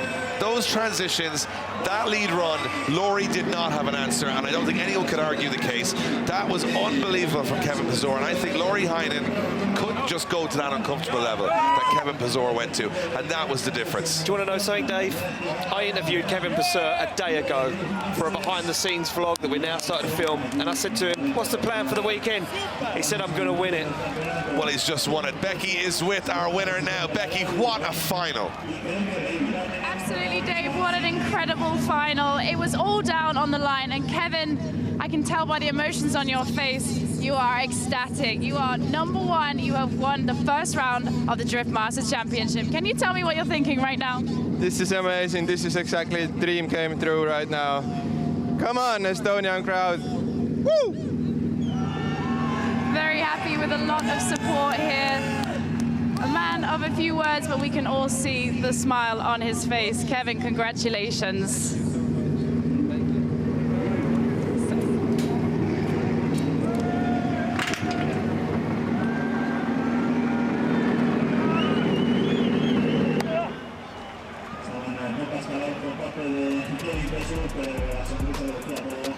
So there you have it. What a finale to round 1 of Drift Masters. Kevin Pesur, you can see what it means to him. They are so happy right now, Ian. The results may have been mixed. They may have been upside down at times, but here's how it stands. Kevin Pesur leads your championship for 2024 into the second round. Lauri Heinonen second, Zalewski third, Benediktas Čirba fourth. Piskolty, good scoring points for him and Banet, and then this is how it all stacks up. So Ali Makhseed, 9th place, Orjan Nilsen top 10. This is all good stuff for them. Good start to the season, very mixed up, and I think if you see the second half of the bracket, you're going to see a lot of guys that were in the top half of the bracket. So let's have a look at the championship standings as the scores drop in. We can get them right away. Love to see it. Yep, it's really good to see these as they fall on our circuit. There on our screen, there you go. Kevin Pesur is your championship leader at the moment. Lauri Heinonen still the bridesmaid for a second year running, but back in the mix, Dave. Adam Zalewski, the Polish driver, announcing himself back on the scene, and Kevin Piskolty, the Hungarian driver, announces himself again. Another season where he's feeling strong and rounds out 5th in the championship. There we go. We look down the list. Another Estonian, Oliver Randalu in 15th. Ali Makhseed, like these guys now, 9th place. Orjan Nilsen rounding out the top 10. And our 3-time winner, Peter Vincek, out of that top 10, Dave. Big upsets this weekend. But it's early days. It is early days in this championship, but it started with a bang here in Spain. And a lot of the big names are going to have to fight their way back up the order for the next 5 events, and they are going to be spectacular. If Spain is anything to go by, we have got a phenomenal job on our hands topping it in Ireland. In Ireland, well, the Irish are all out of the top top 16 there. But last year, it was pretty sensational as the Irish tried to battle the rest of the world on home turf. And they'll be back at it again. And that man, James Dean, will be back in the mix as well, just to throw a little bit of a cat amongst the pigeons as they go door to door. Last year, it was all about McKeever, it was all about the Shanahans. But this year, Kevin Pesur, Benediktas, Čirba, Lauri, Heinonen, Adam Zalewski are rolling into town with more confidence than they've ever been. And don't count out Viansek, don't count out any of the other big names that'll be there to play. Ireland will be the stage is set for another big event. And I will tell you one thing, guys, thanks for joining us. It's been an amazing day. We've lost our voices, we've lost our mind, but we've also given out some trophies to some well-deserving drivers. The championship's upside down. The excitement has begun again. And in Ireland, we're about to see the next stage of this incredible story. Thanks for joining us. We'll see you next time. Goodbye.